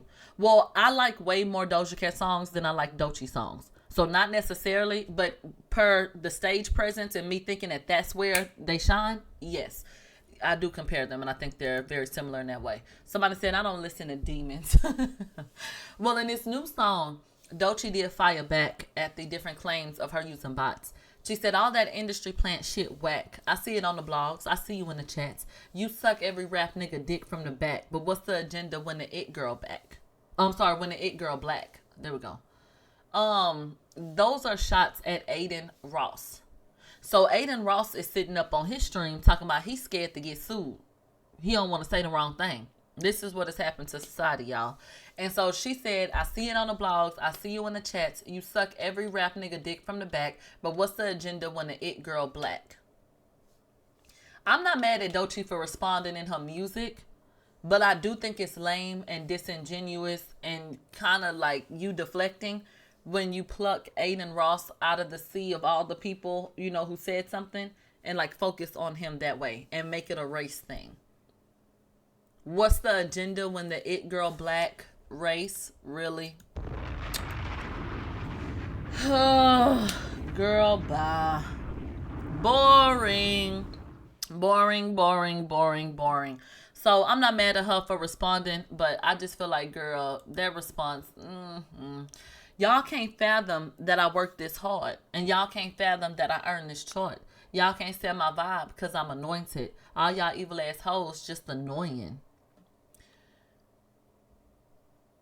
Pop your shit on your song if that's what you want to do. I feel no ways about it. Like, okay, girl.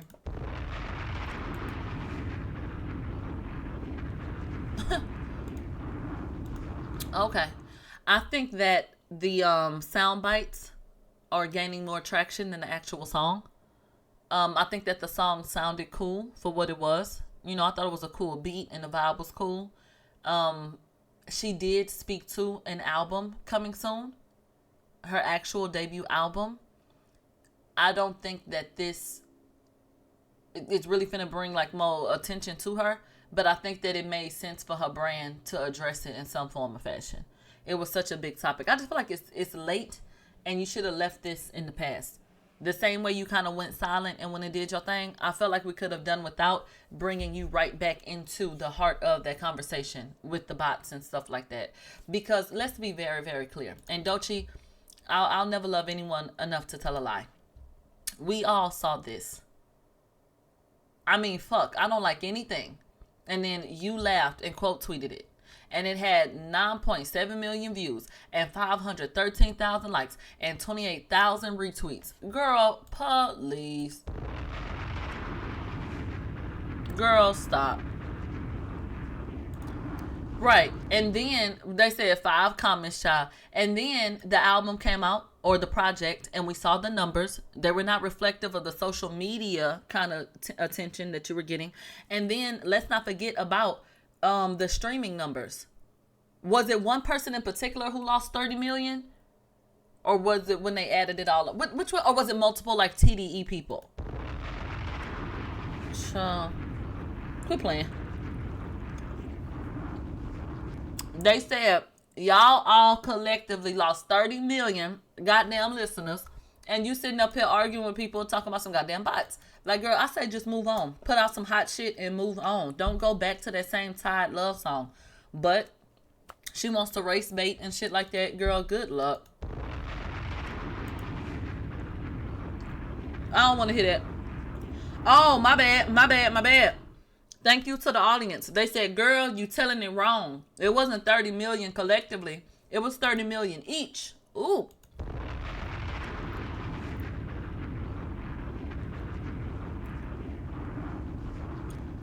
Oh, that number was so big. I thought that was a collective thing. Y'all are telling me, hell no, that's each. They said keyword is each. Please write each in the chat so that we are all understood. Now, you guys, what I did really like about this cover art was this right here. And I saw it online. That's how it kind of came to my attention. Doechii's cover, they're cut braids with the beads on the bottom, reminiscent of the beads that she had in her hair and the braids that she had in her hair for her mixtape cover. There are some people that feel like the braids were cut and they were left on the floor because she is shedding this part of her, going into a new era. And I said, okay, I like that. I like that. Somebody said, you mean like a ritual? I didn't say that.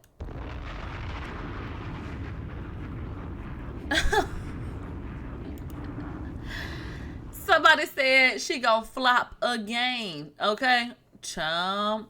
Oh, let's take a look at this. Girl, get up. by Doechii and SZA. That's the name of the song.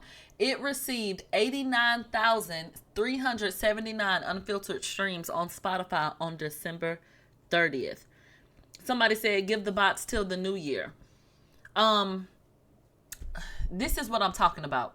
This is a perfect illustration of my point. That people can take them little bitty clips and they're viral on the blogs, which feels like PR shit. But when it comes down to who actually went and listened to it, who went and listened to it? So when I said the people don't even care that SZA's on this record or that Doechii went and put out a song, I'm gathering, that information from the different things I'm seeing online, and that is how I've reached my conclusion. Like you said, you the it girl, baby, come and convince me. That's not reflective of that to me. So I think that you need to focus and see. That's why highlighting the bots and shit like that and trying to race bait, I think that could work against her because that feels desperate. Just come with the talent. That's it. So we'll see how things work out. They say even SZA couldn't help. Well, Aiden, is he gonna need some help? Because he says that he is terrified of being sued. Oh, you forgot to add allegedly. Quick, wait, really, really quick, guys, please. It's really important to me, sir. Wait, does he speak English? Yeah, he does. Oh, I'm sorry. Oh, when I say fuck those people about interviews, I just want to add in, you can wait 5 seconds, allegedly, in my opinion. Can I say that really quick? You just clock it and put it at the end of the song? Yeah. Thank you. It is hard. True, we're good, bro. Rap songs can't be used in So court. we're good? Yeah, bro. But you know what's so crazy? What? Every top artist right now, they're bought their views. Yeah. Every top artist bought their views. Besides Youngboy, he's organic. All right. Yeah. Yes. So anyway, Are you smiling? Nah, I'm smiling because you can't just even just say you. Let's cut that short. By Daniel. So you heard what he said. Just put in that allegedly, in my opinion. Okay, because I don't want to get sued. Oh God. Okay. Let's say allegedly, possibly, potentially. I mean, please just keep it on the fucking screen. This is sick. This is sick. This is sick. I have a question. Have you subscribed? Okay, I have a real question. Are you a Tory Lanez fan? If you are, how did it feel to see that album go to #1 on that damn chart? Tory Lanez is the only artist in 2025 to release an R&B album and a hip-hop album that have both reached #1 on Apple Music in their respective genres. From Behind Bars.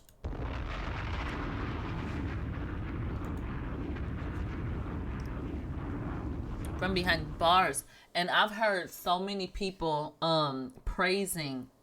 I'm going to be more specific and talk about what was just released.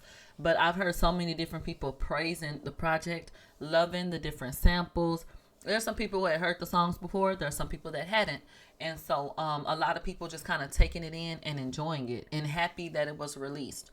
And you may not see different people online saying that they love the music. But when you go and check them numbers, baby, the people are listening. Congratulations to him. And I want to let everybody know that there were some people who could not access those projects online. They were having a hard time on different platforms. So on top of people not being able to get to it the traditional way and they still were able to, take it to #1. And so shout out to the people that supported. All right, you guys, let us go ahead and get into the main topic. The nigga on your screen, Stefon Diggs. First of all, I saw Tasha K and my mixtapes and then a couple of other smaller outlets talking about one of the women in Stefon's life and some legal action that she was allegedly taking against him. I cannot confirm the information that Tasha K or the other platform, my mixtapes or anybody else put out. I didn't see anything tangible to support that. So what I did want to show you was the last thing that I was able to find that is on record. That doesn't mean that what they're saying is a lie. That just means I couldn't confirm it. So I'm not going to speak to it like it's the truth. So on November 5th, 2025, Cardi B's boyfriend, Stefon, was found to be the father of that young lady's baby. Which young lady? It's 50 of them. Her name is Aileen Lopera, okay? And so they had a child together. Let me see if her picture is in this article. They had a child together, and this is her right here. The baby's name is Charlie. And so they had a baby girl, and she filed a paternity suit, and he was found to be the father. There were some reports put out like yesterday that implied that more action had been taken. That's what I'm saying. I don't know to be a fact. And so that is her baby daddy. Past that, I don't know what the hell she over there doing. Okay, there's that. That beautiful baby girl. Her baby looks just like Stefon. So the baby got like a real soft face and them cute little eyes and things like that. They said a baby like 5 months old. Yeah, she is adorable. Shout out to baby Charlie. Now let's get into what happened. Fuck that. We already knew about that. Y'all see it says Patriots star likes his meals hot and ready. Baby, we got some exclusive footage, okay? What is this footage of again? Tell me. Okay. This is footage of Stefon Diggs when his spaghetti is overcooked. Oh, would you look at... Oh, wait! Oh, my God. Unfortunately... Child.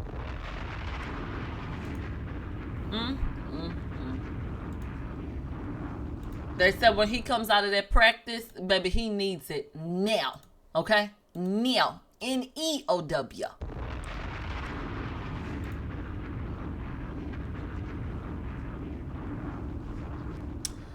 I really do hate to pull this up, but Cardi, the people have called you to the carpet. They said her and that nigga around there strangling people. Girl, you just, the jokes write themselves. The jokes write themselves. Okay, girl. Bombs over Baghdad. Foolish. Truly. That's what they say. All right, so let's get into the damn accusations, please. For anybody that doesn't know what's going on, go and check out that 20-minute video that I put on YouTube. It's straight to the point, but we're obviously going to talk about it now, and I'm going to update you. Per CBS Sports, Stefon Diggs has been charged with felony strangulation and misdemeanor assault. He categorically denies all of the allegations, okay? And so the wide receiver, Stefon Diggs, faces charges of felony strangulation or suffocation and misdemeanor assault and battery in connection with the December 2nd incident, according to CBS Boston's review of paperwork filed in Dedham District's court. So his attorney appeared in court on Tuesday, virtually. And what I want you to know about this charge in this state, that means that he's being accused of impeding someone's breathing or like blood circulation. Okay? This man is at least 6 foot tall. He is about 191 pounds. He's an athlete. Outside of just being a nigga, period. He's a super nigga, if you will.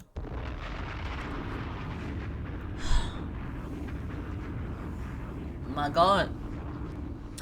He is being accused of putting his hands around this woman's throat. Now, the people say, what happened to feeling safe? What happened to him healing? I guess those things are reserved for Cardi B. I think he may be terrorizing everybody else. I don't know. They say some might say he's a gorgeous nigga. Child, some have said. So the New England Patriots did come forward and give a statement, and they said that, they've been informed. He denies the allegations. We support Stefon, and we will continue to gather information and will cooperate fully with the appropriate authorities and the NFL as necessary. Out of respect for everybody, we have no further comment at this time. When I gave initial commentary, I used the word unnecessary. I didn't think that it was necessary for them to say we support Stefon. The reason why I didn't feel like it was necessary, somebody challenged me and said, I think it is necessary because we don't need to condemn people. You don't have to condemn someone to simply say, we have no further comment at this time.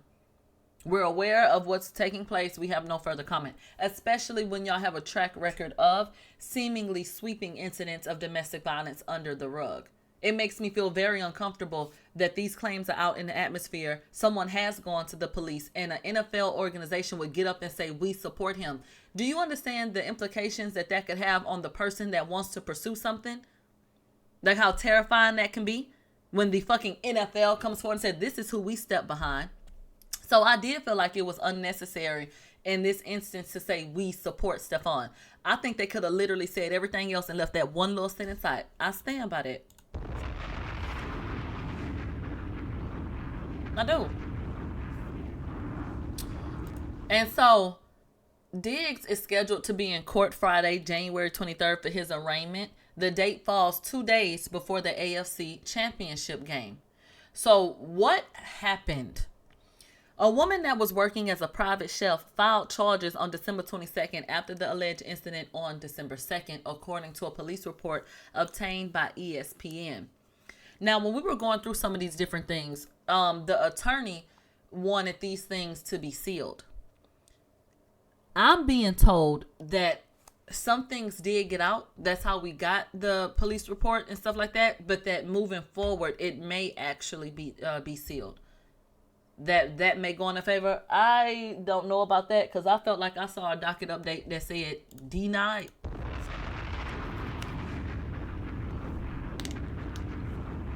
But I don't know. All I know is the police report has been made public, and y'all can seal up whatever y'all want after that because that's what a meat and potatoes are, honestly. I see some people saying they just trying to win the Super Bowl. Why try to settle if it's not true? And there was a literal video of him handing out drugs, and they still supported him. Well, let's get into the details. So she also said that she attempted to push Diggs away, and that Diggs tried to choke her by placing his elbow around her neck. The woman also claims that Diggs' assistant tried to get her to sign an NDA before she received her payment. So let me tell you, and we're going to get into the text messages, and I'm going to go back over the police report and read it line for line. But let me just explain the scenario to you as presented in the police report. This big booty, Latina-looking woman, okay, who is a private chef, she agrees to cook for Stefon through the season, and he's supposed to pay her every week. She said that it turned into every month, and that she needed her money. So that she confronted Stefon because that's the person who had to sign off on her payments. So she went straight to the top and confronted him about the money. All of this is alleged, but I'm getting it from the police report. So she said Stefon comes into her room. I said her room at his house. Do with that information what you will. We'll talk about that in a minute. He comes into her room, and that's where she describes this physical attack. Okay. She then says a couple days later, she gets a phone call from someone who she thinks may be his girlfriend telling her, this ain't a big deal, girl. Let it go.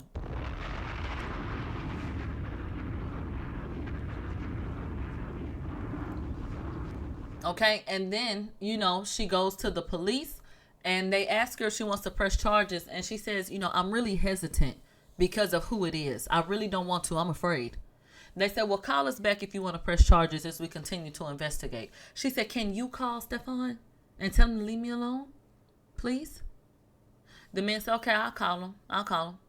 And then he gets back in touch with her, and she says, I do want to press charges.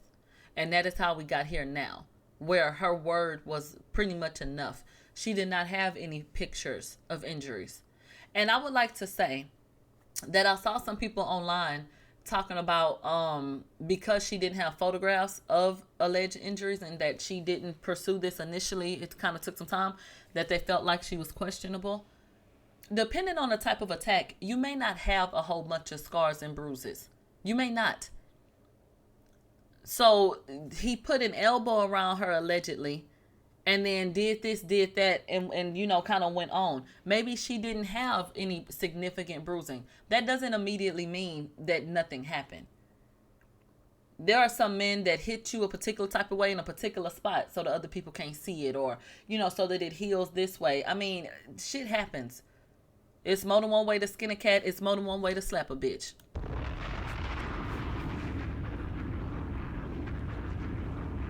Okay? So we cannot sit up here and say that the woman didn't get attacked because she didn't present with a black eye. That doesn't mean that nothing happened. So that's not gonna make me not believe or feel like she's lying. That's not gonna make me discount her story. That's what I'm saying. So the NFL said, we are aware of the matter and have been in contact with the club. We have no further comment at this time. And then they went into some of his stats, and they say that Diggs is in his first year of a 3-year contract worth $69 million. His brother just got cut from his fucking team that he was on. And I believe that he was in his first year of a significant contract. I think the contract was worth $97 million, if I'm not mistaken. So the Diggs brothers are having a bad week. Bad week. Somebody said, "No, that's different." What's different? What do you mean? They said the Cowboys are out of the playoffs. No, Trayvon Diggs got cut from the team. Did you hear that news? It just happened yesterday. No, they said in a shocking and surprise move, they clipped his ass. They got rid of him.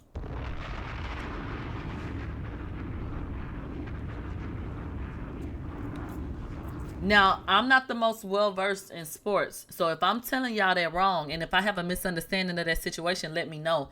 But based on what I read, they fired that nigga on his day off. Okay, child. Now, let's get into this really, really quickly. Did the Patriots already hint at how they'll handle Stefon Diggs' situation? This outlet felt like they did. They said that remains to be seen, but they did say something that offered a clue as to how they'll be approaching the situation. And they kind of highlighted the same thing that I did, you know. They went on and blah, blah, blah, blah, blah, blah, blah, blah, blah. They said the Patriots might be siding with Diggs, but that doesn't mean the star receiver will play another down this season. They could put him on the commissioner's exempt list, essentially a suspension, while they look into things. And that could continue throughout the playoffs. And they did highlight that they said, you know, we support Stefon. Those are very clear-cut sentiments that they support him. So it'll be interesting to see what that support translates to on that field. So,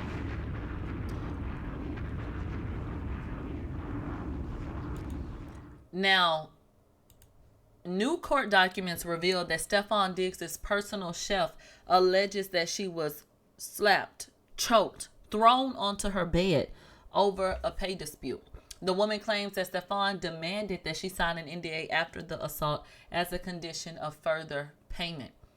Let's get into the alleged messages again, and during the after show, that's when y'all can call in and talk about it. But let's dissect.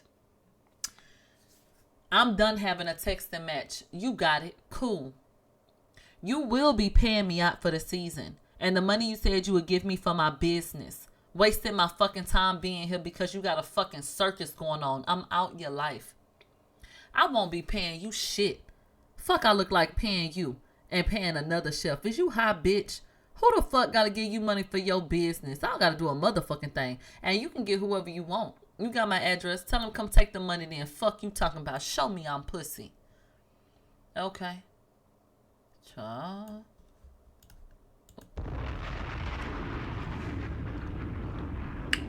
These are the messages. Let me tell you what's being speculated at this time. There are some people that believe that this was not simply a professional relationship. There are people that believe that these two were having sex. Let's just say it plainly. There have been rumors about this woman and Stefon prior, and these messages did not help. Okay?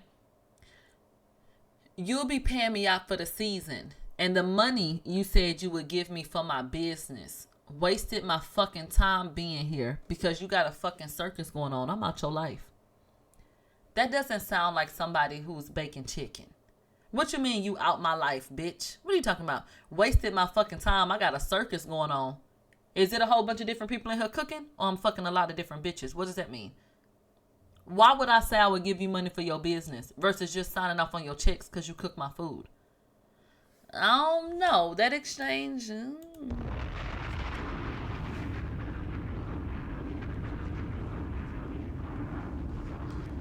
So for me, the circus comment and the I'm out of your life, that, I don't know. I feel like there are undertones there that maybe there was something more to it. And then, thank you, babe. Let's pair that with the fact that she had a room in his home. Now, I don't have a personal chef. Personal, private, commercial, none of that. The one time I got a chef, they couldn't even bring the goddamn fruit tray. So, I don't fuck with chefs. But let me ask you this. If a person has a private chef and they cooking for them for an extended period of time, wouldn't they have a bedroom in the house? Or would it be more professional, and is it more customary for the party to rent an apartment for them or get them an Airbnb or a hotel or something like that? How does this work in this world where a person has a lot of money and they want to hire a chef? Somebody said, because when I play The Sims, my chef got a room. They said they typically live with them. They said he also told her to leave for 1 week after Cardi's baby was born. That's some more speculation. There's speculation that she was asked to leave because allegedly, so we're going to get into the police report, but she was allegedly told that she needed to leave for a week. And the people have gone and looked at the calendar and they said, is it possible that he was coming down there with Cardi and the baby?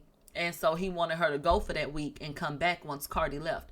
Some people are speculating that, but then that goes back to the original question. Well, what the hell was really going on? Why would you need your chef to leave? Why she gotta go? And she just supposed to be cooking the food. Okay. I see somebody saying live-in chefs are normal for wealthy people. That would be my idea. But there were some people that were questioning why she had a room at the house. So maybe that's not necessarily indicative of something going on just because she has a room there. But I don't think it looks good paired with everything else. Okay, let's go ahead and get into something else. So the big question of the day is, who is Stefon Diggs' girlfriend? So it was reported that the girlfriend allegedly called this woman, the chef, and she said, quote, the messages stated something to the effect of, you don't need to do all of this. It's not that big of a deal. Okay. Stefon has been very public with one person in particular. He has not outright claimed her as his girlfriend. But who did come and do that? Cardi B's best friend the other day.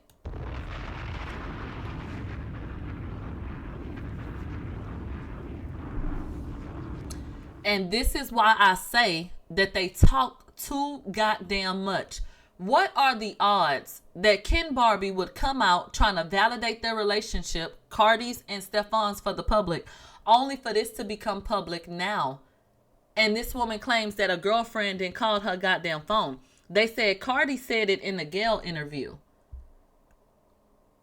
Did she? I forgot about that. They said during Cardi B's rollout, she said that that was her man.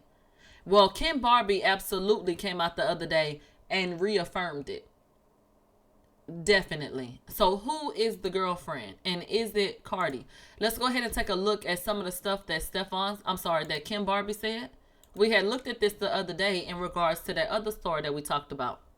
So, hold on.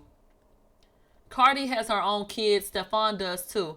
If baby moms are on some my kids can't come unless I'm there, then that's just what it is. But my nieces and nephews ain't gonna be around it. There's no secrets. There's no surprises. They're still a fairly new couple.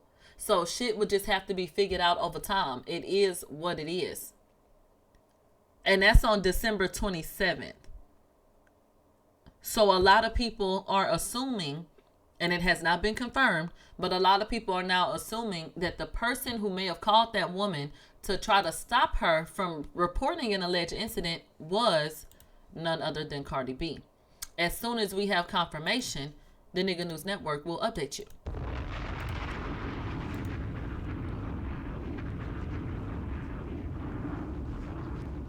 Okay? Now, the police report. Because I read through this yesterday, bitch, I'm about to pull it up on screen from that video. and let you guys get into it again so that we can go over those details of that damn police report. And it's so crazy how many people are sitting up making excuses. That's why y'all need to stop villainizing people. Breaking news. Girl, shut up. That's why y'all need to stop villainizing people for their spouses. These stands about to fucking melt trying to explain why Cardi don't have nothing to do with this and blah, blah, fucking blah. When y'all expect the sun, the moon, and the stars from everybody goddamn else when it comes to they man. All right, y'all. Let's get into this goddamn police report. And let me turn myself down, because girl, shut the fuck up. Said when she went in to give her statement. So the narrative states, on December 16, 2025, while assigned to the front desk, Adams Mila entered the station to report a past incident. So her name is Mila. I like that name, with my name being Milagro. Okay. Adams appeared emotional and was initially hesitant to give a statement. She asked for a female officer. I checked the scheduling sheets and saw that we did not have a female officer on until 4 p.m. I let Adams know this, and I told her that I would give her a few minutes to think about things and that I understood if she was uncomfortable speaking to me. After a few minutes, she said that she would give the report to me. I brought her into the interview room off of the lobby and we began to speak. After taking down her information, I asked her to tell me in her own words what happened. She was hesitant to reveal a suspect initially, but I told her that I could take a statement and we could talk about that later. She went on to say that on December 2nd, 2025, she was working as a private chef at 7 Schoolmaster Lane in Dedham. She said that on this date, the male that she worked for entered her unlocked bedroom. They had been having an ongoing text exchange over money owed to her. She said that they began to discuss this, which apparently angered the male. She alleges that the male then smacked her across the face. She said that she tried to push him away, but the male then tried to choke her using the crook of his elbow around her neck. She said that she did feel like she had trouble breathing and that she felt like she could have blacked out. She said that as she tried to pry his arm away, he tightened his grip. At that point, the male threw her onto the bed. He said something to the effect of "thought so." And then she told him that she still hasn't been paid. And at that point, the male said lies and walked out of the room. There is nothing that infuriates me more than a man, like using his strength against a woman, when she doesn't deserve it. But I can't stand for a nigga like, the nigga knows that he's stronger than a woman. Like that comment about "thought so," that would have sent me through the fucking roof. Because I can't stand a coward. As a man, that a woman is not your equal. So to sit up and try to boss up on her like that and doing shit like that, hypothetically, allegedly, child, that's fucking disgusting to me. That shit would make me so fucking mad. She explained to me that he needs to sign off on payments in order for her to be paid, which is why she confronted him directly. I asked her if she had documented any injuries when this occurred, and she said that she had some redness on her upper chest area, but did not take photos. At this point in the conversation, Adams revealed that the male's name was Stefon Diggs. Stefon Diggs currently plays for the New England Patriots of the NFL.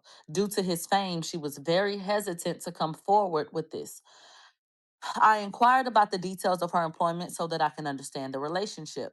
She said that she began as a private chef on or around July 20th, 2025, and that her employment was supposed to go through the end of the NFL football season. She said that she's normally paid by wire transfer, and the initial agreement was for weekly pay. She said that since she's been working there, she's been getting paid monthly instead. As of now, she said that she still believes that she is owed a month's pay. In early November, she was told by Stefon Diggs that her employment was not needed for the week of 11/7 through 11/14. This meant that she would also have to vacate her room for a week because he was having house guests. He told her to go home, and she said that he did not provide any financial assistance for a flight to, and that has been redacted. That is where she was going to stay with a friend. She said that since she did not ask to be sent home for a week, she should still be paid her salary. She said that this is standard in this type of work arrangement unless the employee asks for time off. After the alleged incident on December 2nd, 2025, Mila Adams left her position and left the residence to stay with a friend in blank. She said that on December 9th, 2025, she returned to the house to get her property. At that point, she texted Stefon Diggs, who told her to take up the monetary sum with his assistant.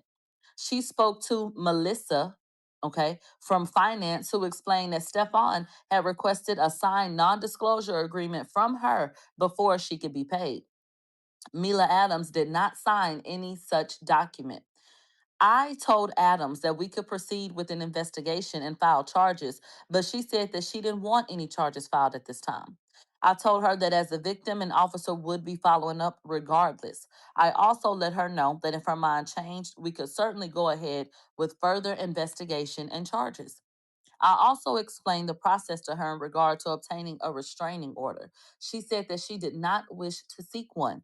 She said that she just wanted to go home and had no intentions of returning. Adams was also going to email me any screenshots related to this incident at her convenience. I also sent her the DV risk assessment form and strangulation and suffocation form via email. These were returned to me and added to the incident, or added into the incident.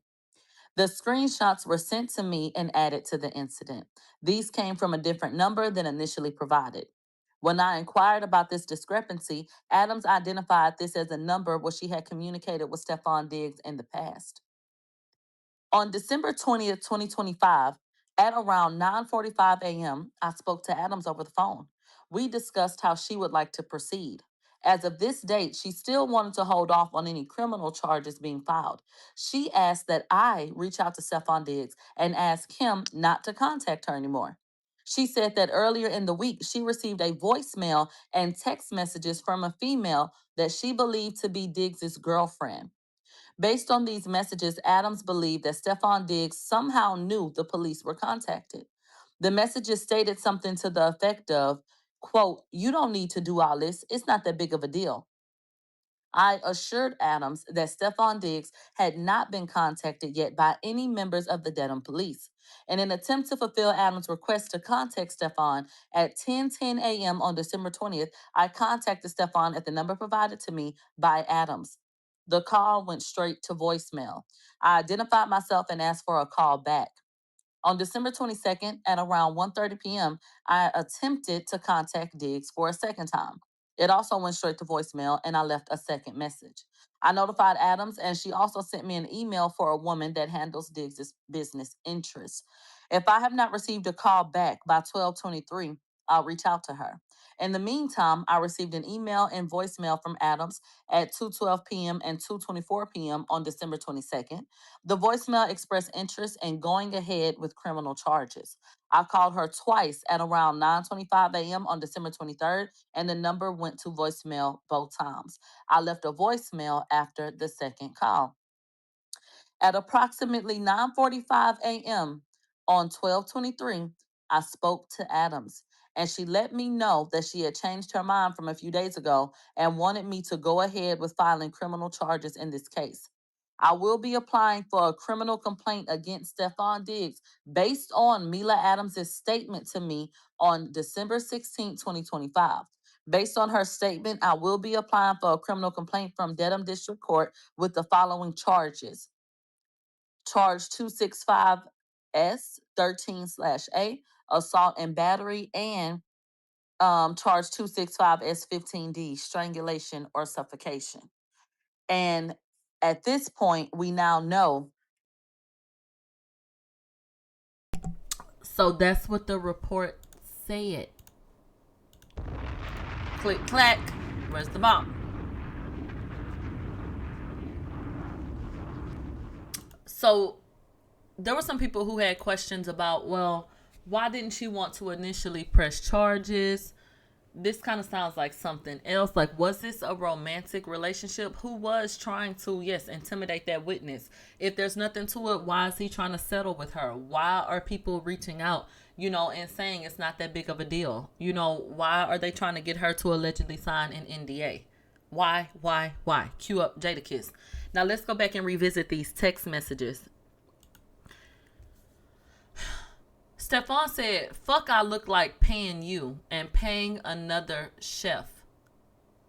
The people want to know, if this was strictly professional and she was a chef, why did you send her home mere weeks after Cardi B had y'all's child? Because some people are speculating that Cardi B may have been the house guest that she had to leave for. We don't know that to be true. Speculation. But the people want to know, if it wasn't anything else going on, why weren't you willing to pay the chef that you already had in your house that was contracted to cook throughout the season? Why did she need to go home for a week for you to go get somebody else to cook? And then somebody else that you were willing to pay, but not her because she wasn't going to be there. And then you wanted her to come back. Can you explain to us why?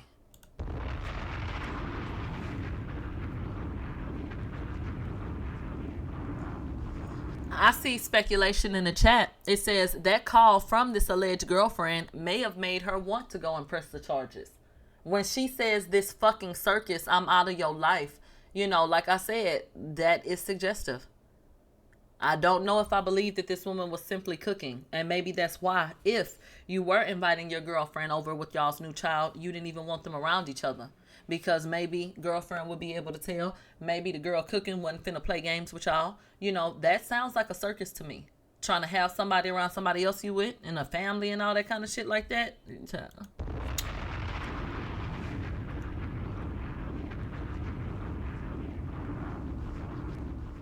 Okay. They said, Millie, the attack happened on December 2nd. Cardi gave birth a month before, and around the time the quote-unquote girlfriend reached out, Cardi would have been in Saudi Arabia.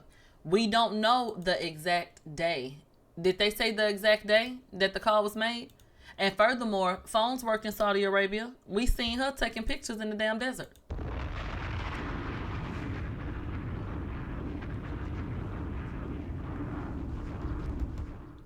They said all of this happened his birthday weekend. And who did he spend his birthday with? Wasn't he with his girlfriend? Or what are we talking about at this point? Who was he with? Wasn't he with Cardi? I don't know. So it'll be interesting to see if those details get revealed, because that's a whole nother can of worms. I'm not going to give it too much energy right now because I don't know if it was Cardi that placed those calls or sent those messages. But if we get confirmation that it was, then you bet your ass that this microphone's going to get hot.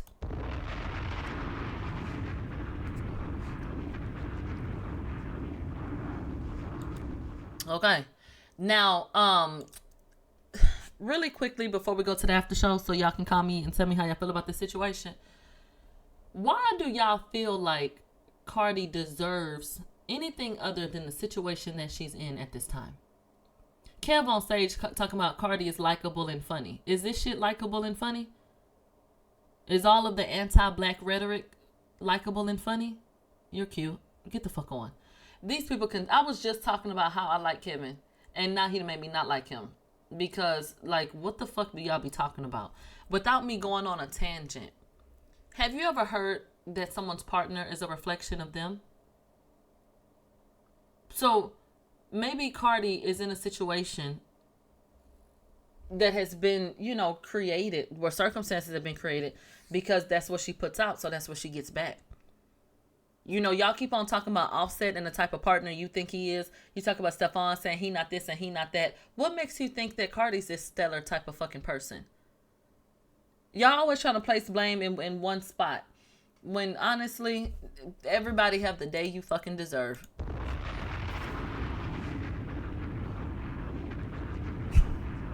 What the fuck are we talking about? What are we talking about?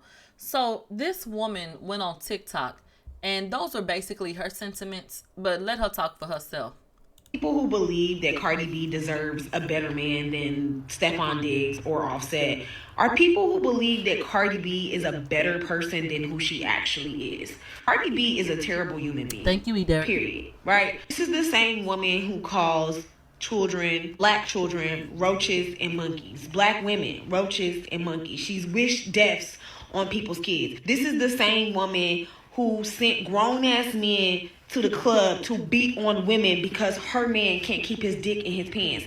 This is the same woman who admits to drugging and robbing men. This is the same woman who creates false media narratives so that she can better her career. Are we confused on who Cardi B is? Oh, yes. The fact that Cardi B is also with a man who's accused of abusing 3 people this year, right? Because this is the 3rd person who's came out and alleged that he's an abuser. Chef, it was his ex-girlfriend just 3 months ago. Don't forget Blake Griffin. So, I don't know why we're surprised that he a bad person and she a bad person. Like attracts, right? Cardi B is with the exact type of person that she is. She is attracting the type of man that she is. Cardi B can't get a better man because Cardi B is not a better person. Cardi B is exactly with who she's supposed to be with. Another awful human being. Why do y'all think that awful human beings deserve better human beings? That's what I don't understand. Y'all think that Cardi B is a wonderful person who deserves more because she has Birkin bags and fame? You think because this bitch can afford to change her face every 5 days that she deserves a good man? Are y'all fucking delusional? This is why a lot of y'all think that y'all deserve this benevolent man. Because you think you look good. You think because you look good, you deserve a good man. You need to be a good person to be with a good man. You need to make good choices to be with a good man. To be a good person, okay? Cardi B is a shit human being. And that's why she's with another shit human being. Shit people deserve each other. They should both flush themselves. And on that note, we're going to end the show. Girl, flush themselves? Oh my God, that's a lot. Little black girl, the black ones, you are beautiful. Little black boy, you are enough. This shit gonna get hard, but never forget that if we stick together, we can get through that shit, okay? If you are not black and you still listen to this show, your money is green and you are very much so welcome. And I don't love you as deeply as I love the niggers, but I love you even still. Hallelujah! I'm sorry, I just had the spirit touch me.